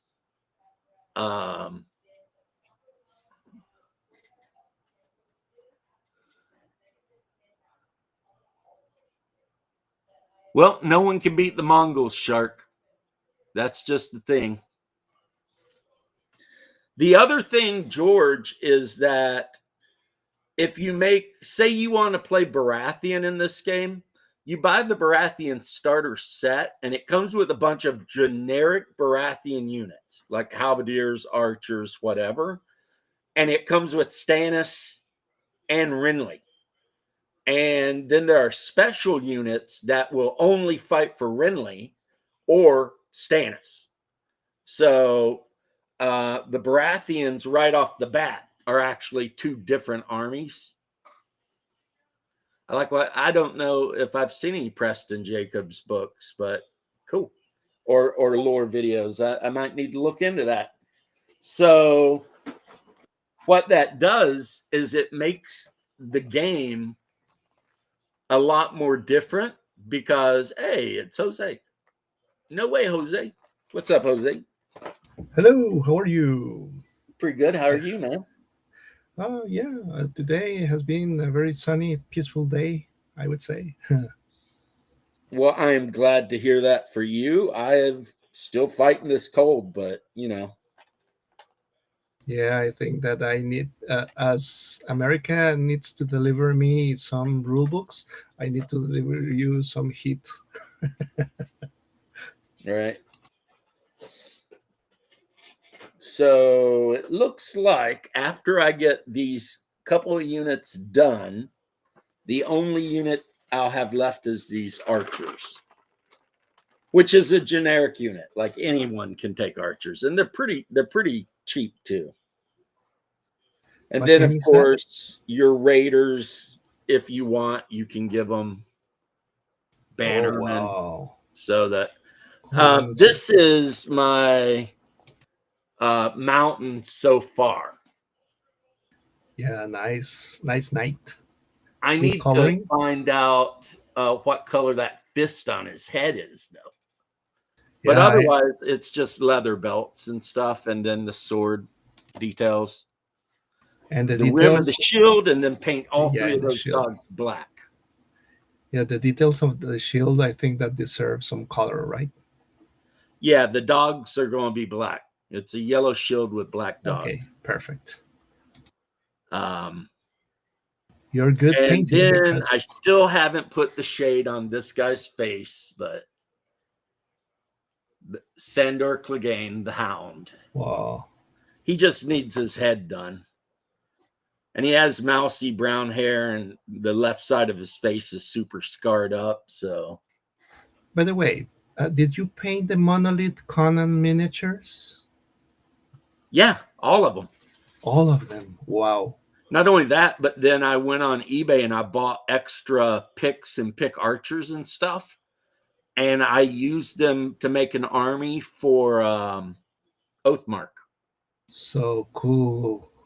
So, yeah, I have a whole Pictish army.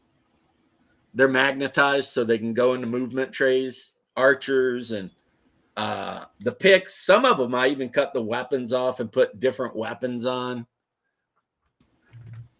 Wow. I would like to see them when you have a chance. Don't worry. I just found this guy, which is like the third one I have, and I'm going to Yeah. go ahead and start painting him up. Okay. But he's a Pictish shaman. So, The yep. villain. And then let me see here. Actually, on the table right here, I also, his base isn't done. I painted up all the pirates. Oh, the pirates. And I have like 30 or 40 of them. From Bellet Ship. Yep. So I painted up all the pirates. I painted up the Aquilonian, whatever, or Basonian guards, and the freaking what is it, archers. Anyway, long story short, yes, because I bought 2 or 3 of the basic box, and then I bought 2 Northman boxes, and I believe that might have been it. Like, I thought about buying the Katai box or whatever, and I think I decided, nah, I didn't give a shit about it. Yeah, and soon you're going to see the Red Nails expansions. So Red Nails was a great story, actually. Yeah, so One of the better ones. Just be aware about this because it is going to be released soon. The Kickstarter is going to be the Kickstarter is going to be fulfilled very soon, and after that, I think that it will hit retail. Nice. I am hoping to get within the next couple months. I'm going to give myself a couple months to get these Greyjoys painted. And then I will start on the Starks. Even though I started on the Mountain and Cersei already, that was just because, you know, I really liked the figure. But the Lannisters will probably be the last army I do. I'll do the Starks, and most of the Stark stuff is actually Karstark loyalists and stuff. So it's actually mostly a minor house. Right now, I'm smoothing the bottom of the base down so that I can glue a magnet to it. That's what, if you hear me scraping. Has good Game of Thrones videos where it analyzes the motivations, like how the Maester got rid of the dragons by figuring. I think I was watching somebody, and maybe it's the same guy, George. He was saying that Robert Baratheon, his grandmother was a Valyrian. So he was part Targaryen himself. Robert Baratheon. And apparently the rumor is, that Brienne of Tarth is also part Targaryen. That her father was a Targaryen man, a knight. And that's why Brienne is so big. You know, Brienne is one of my favorite characters. I've got her figure. Not that, I mean, I guess the only way I could use her is if I played Lannister, right? Or Baratheon, I mean, and it would have to be for Renly because she's Renly's bodyguard. I have a question on Game of Thrones, no pun intended. It is probably a product of my ignorance, but I had a question on that. I tried to watch the first episode of the show, and I was surprised, not very positively, about the anti-values that each character had. They were all despicable. And you say that, okay, it is like a Battletech where you have houses that have scenes and all this, but no, they weren't a few notches up. So how can That's R.R. Martin. R.R. Martin is kind of a douchebag. oh The so it writer. is the writer. Okay. And he is so much of a douchebag that he has even attacked Tolkien once or twice. Wow. Like one of his complaints against Tolkien is that Tolkien never had any sex in his books. And it's like, well, no. I mean, you know, Sam and Rosie, they had 15 kids or some shit. So, you know, Sam and Rosie was doing it, but Tolkien never felt the need to like put that shit out on Front Street. You know what I mean? But Yeah. R.R. Martin is a pervert. Like, you have to remember that half the time he's describing sex scenes in the book, the girl's like 13. You know? So he Yeah. basically took the War of the Roses from England, threw a little bit of fantasy and Lovecraft into it, and some Tolkien-esque stuff. And then he wrote what he could before he, you know, lost all passion to write. And yeah. I mean, I read the first book and I watched a little bit of the TV show, but once the TV show basically becomes straight up porn, I was just like, nah, not interested. You know, and a lot of people are all like, but you know, that's realistic and shit. And I'm like, I don't watch fantasy because I'm looking for realism. You know, if I wanted to see women getting abused or whatever, I mean, I'd watch a historic video about the Vikings sacking a monastery in freaking England or something, you know, in 10 whatever. You know, when I watch fantasy, I want the good guys to be good and the bad guys to be bad. And then there's room for a couple of people here and there that are kind of anti-heroes or whatever. But he goes too far. And yeah. And like I said, about once a month he attacks Tolkien on Twitter and just gets his ass whipped. I mean, but about once a month he tries to act like away. And all the Tolkien super fans call him an old pedo and shit like that. And then he goes back to wherever he goes with his giant pile of money. Now, me, I'm playing the Greyjoys, and there's no doubt in anyone's mind what the Greyjoys are. They are bad guys. They do not believe in growing food or mining iron or none of that shit. They believe that if you want something, you take it. And they call that paying the iron price. They also worship basically Cthulhu, the drowned god. And part of their ritual is to drown you and then bring you up back with CPR. And if you die, then you were just considered unworthy. But if you live, then you're worthy. And that's where they get the saying, that which is dead can never die. Which is, of course, a ripoff of H.P. Lovecraft's In Strange Eons, Even Death May Die. You see what I'm saying? Yeah, they say their house saying or motto is "We do not sow." SOW, not SEW.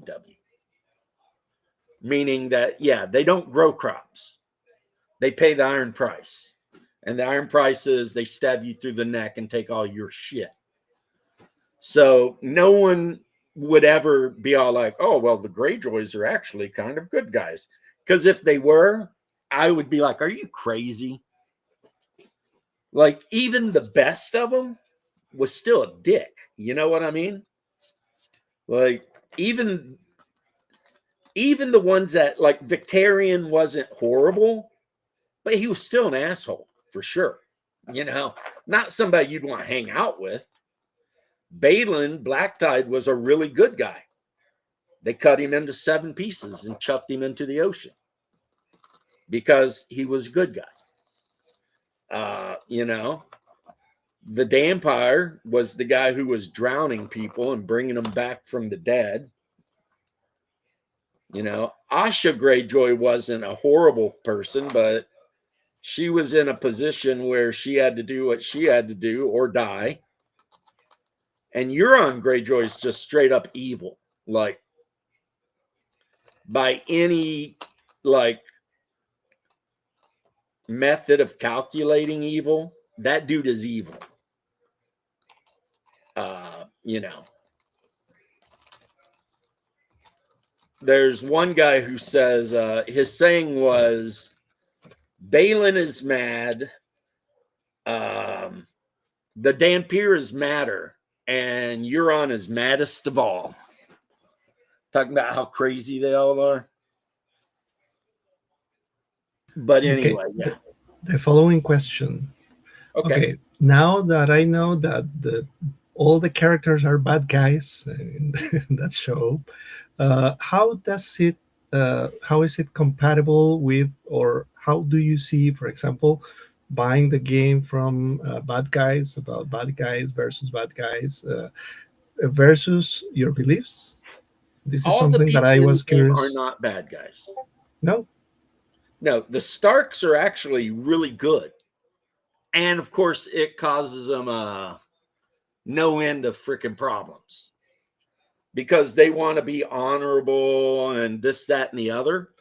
So they get taken advantage of nonstop. And the leader of the family ends up getting his head whacked off because he's trying to be honorable and do the right thing. Mm-hmm.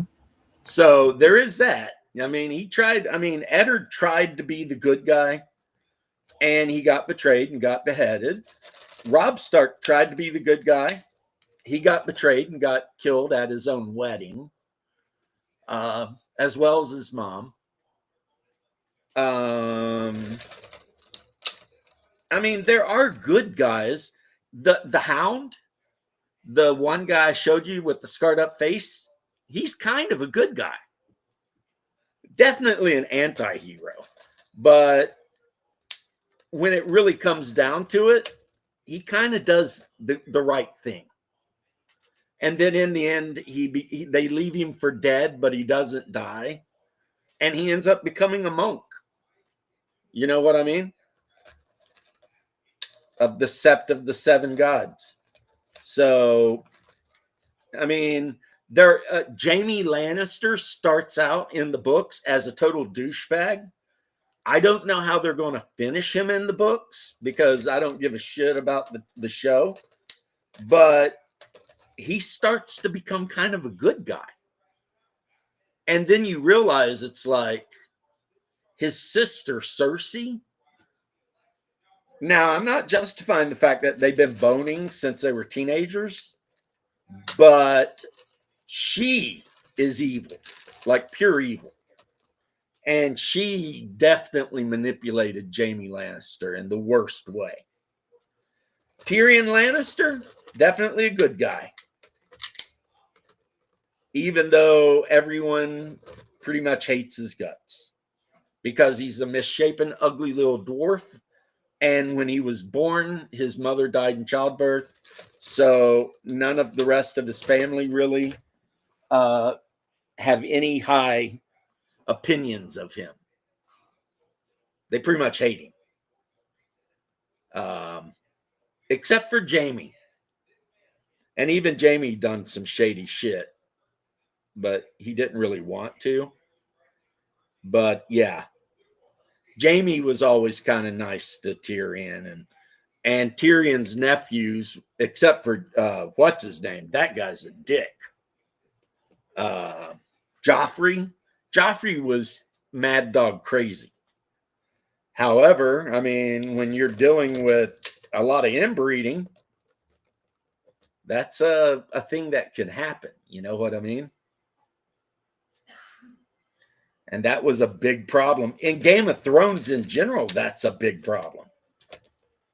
And I think it's because R.R. Martin is a freaking pervert. Because, I mean, yeah, Tyrion was easily manipulated, despite the fact that he was super smart and well-read. And Jaime was easily manipulated. Cersei had been manipulating that guy since he was 10. And Cersei, like I said, was just evil. She was just a bitter, evil bitch. She was mad that she had been born a woman, and she never got over it. She never got over it. And even though she was sleeping with her own brother, she still kind of resented him and thought of him as like an idiot. You know what I mean? Because he was a man. She hated men.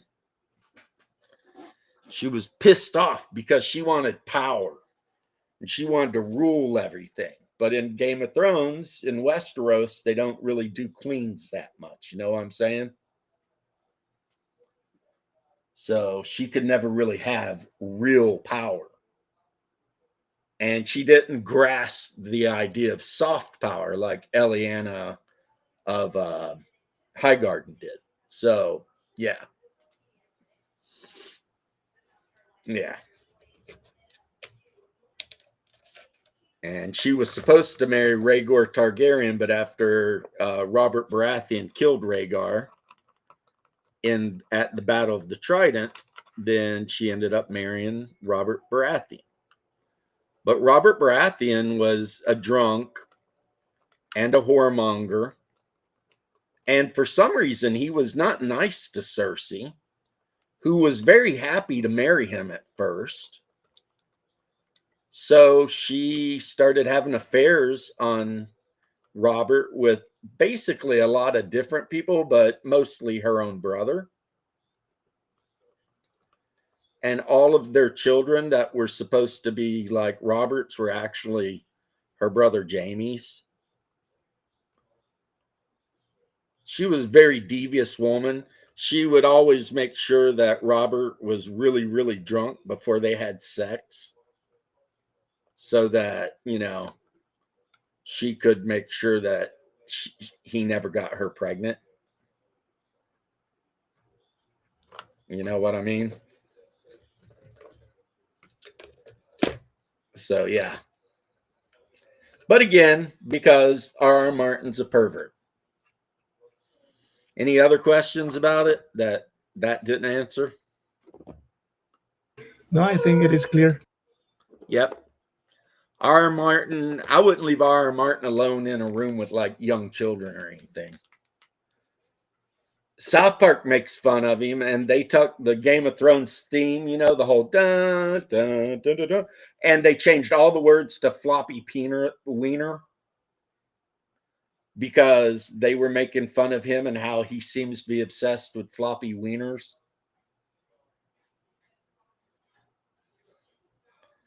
That's true. The Valerians were way into the whole.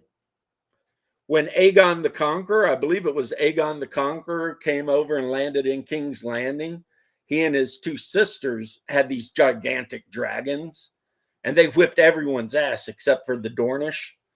And then he married his sisters, had a bunch of kids, because apparently with the Valerians, that's how it was done.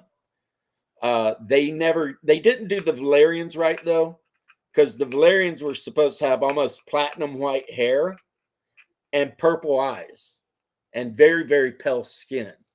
but apparently the contacts that would have changed the actress's eyes purple, she complained that they were really uncomfortable, so they let her not wear them.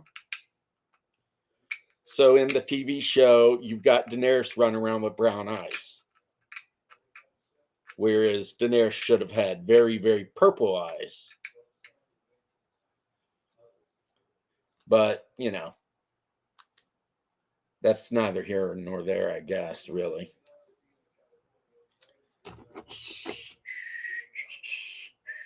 Now, why do I like this game? One, I like the Greyjoys quite a bit just because they're kind of Viking-ish. And two, the actual rules of the game are very fun, and it's very easy to build an army. You're not really like with Warhammer, you might have hundreds of figures in an army. With this game, you might have 52, 54, something like that, you know. And that's like if you try to horde mode somebody, you know what I mean?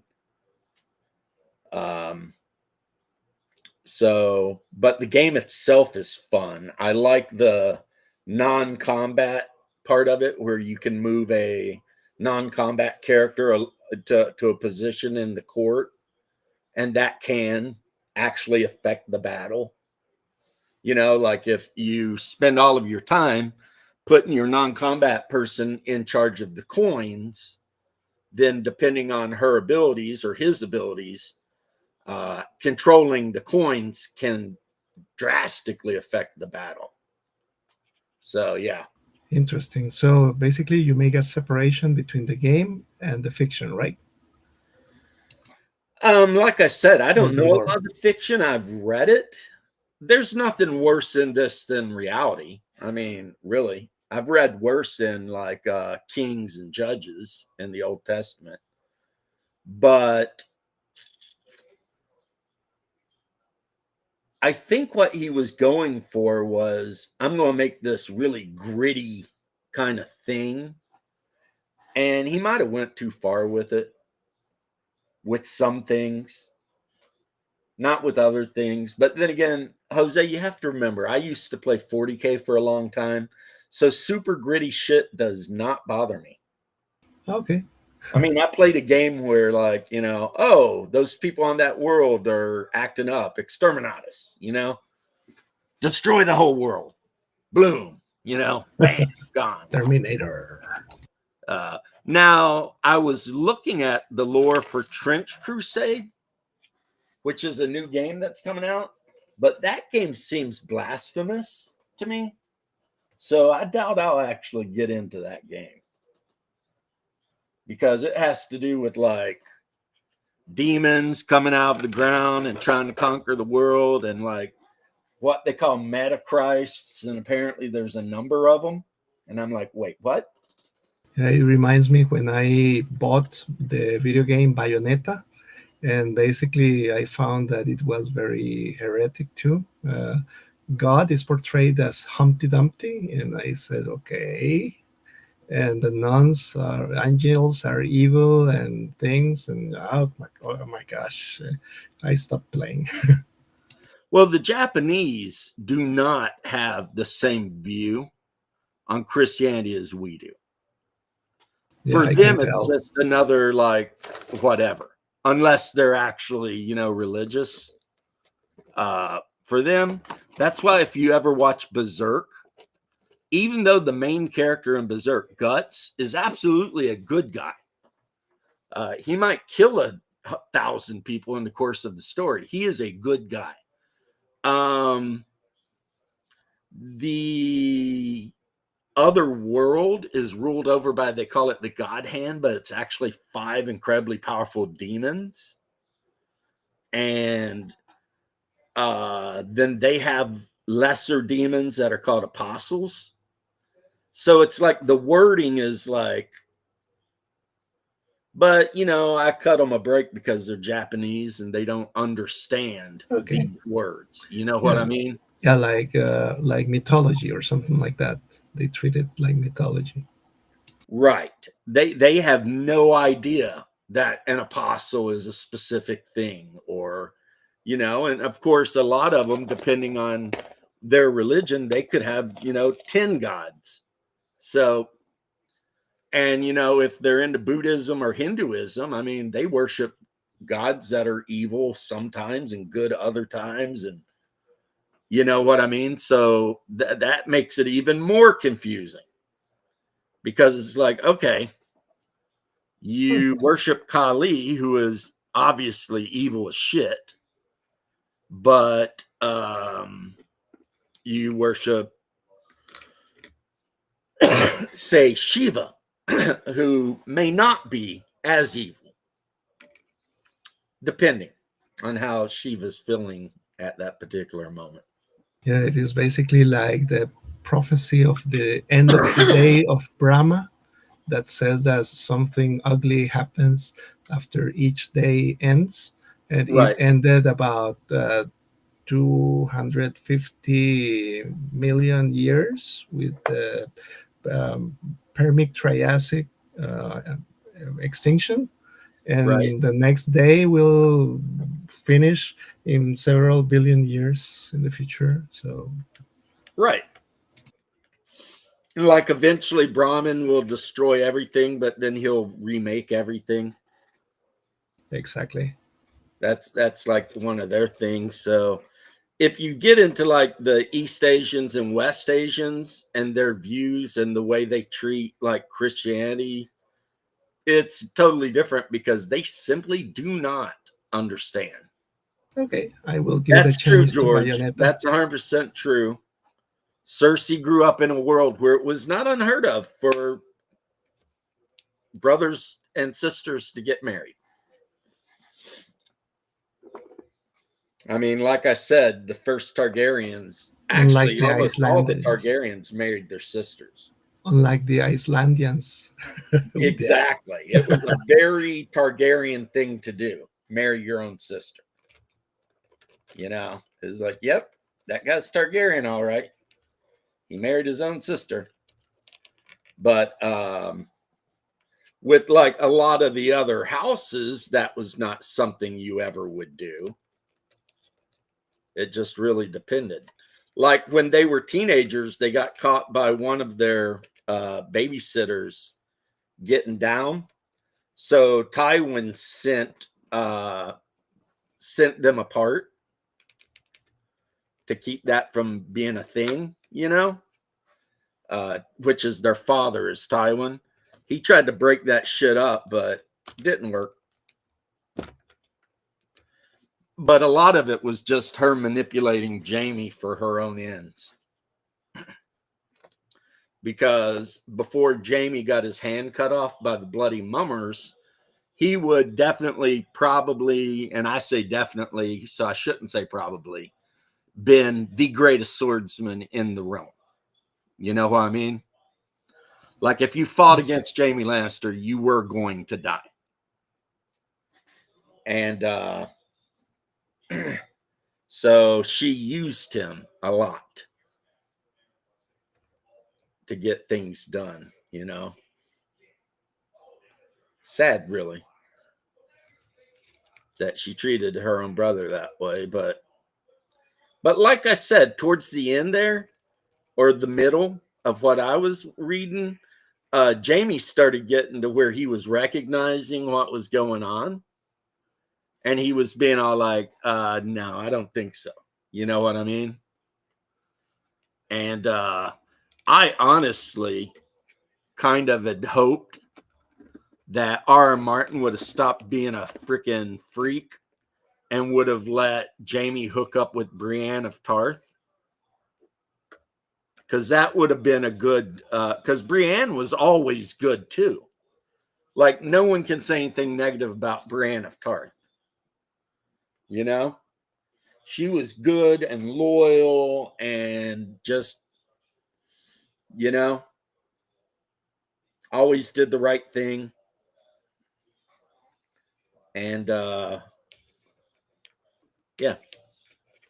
On a side note, I already created 15 DCC characters, and Yeah, I was wondering how to what comes next, because I have to do a solo game, and basically I need to be the DM and I need to be the players. So what advice can you give to me in that sense with Well, your if you're going to experience? play solo, then I would look for leaning on the random tables as much as you can. And, if you have an old DM's guide from first edition, it has great tables for like random dungeons and stuff in it that could help you. There's also a few things you can find on Drive-Thru-RPG and stuff that are specifically designed for solo play.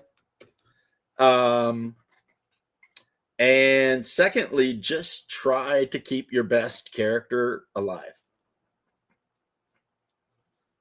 since that's one that's going to get a class.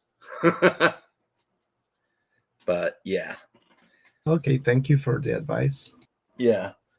But anyway, the next army I paint will be Starks, and it will probably be mostly Karstark or Mormont. And Mormont is, there's a lot of female warriors in Mormont, House Mormont.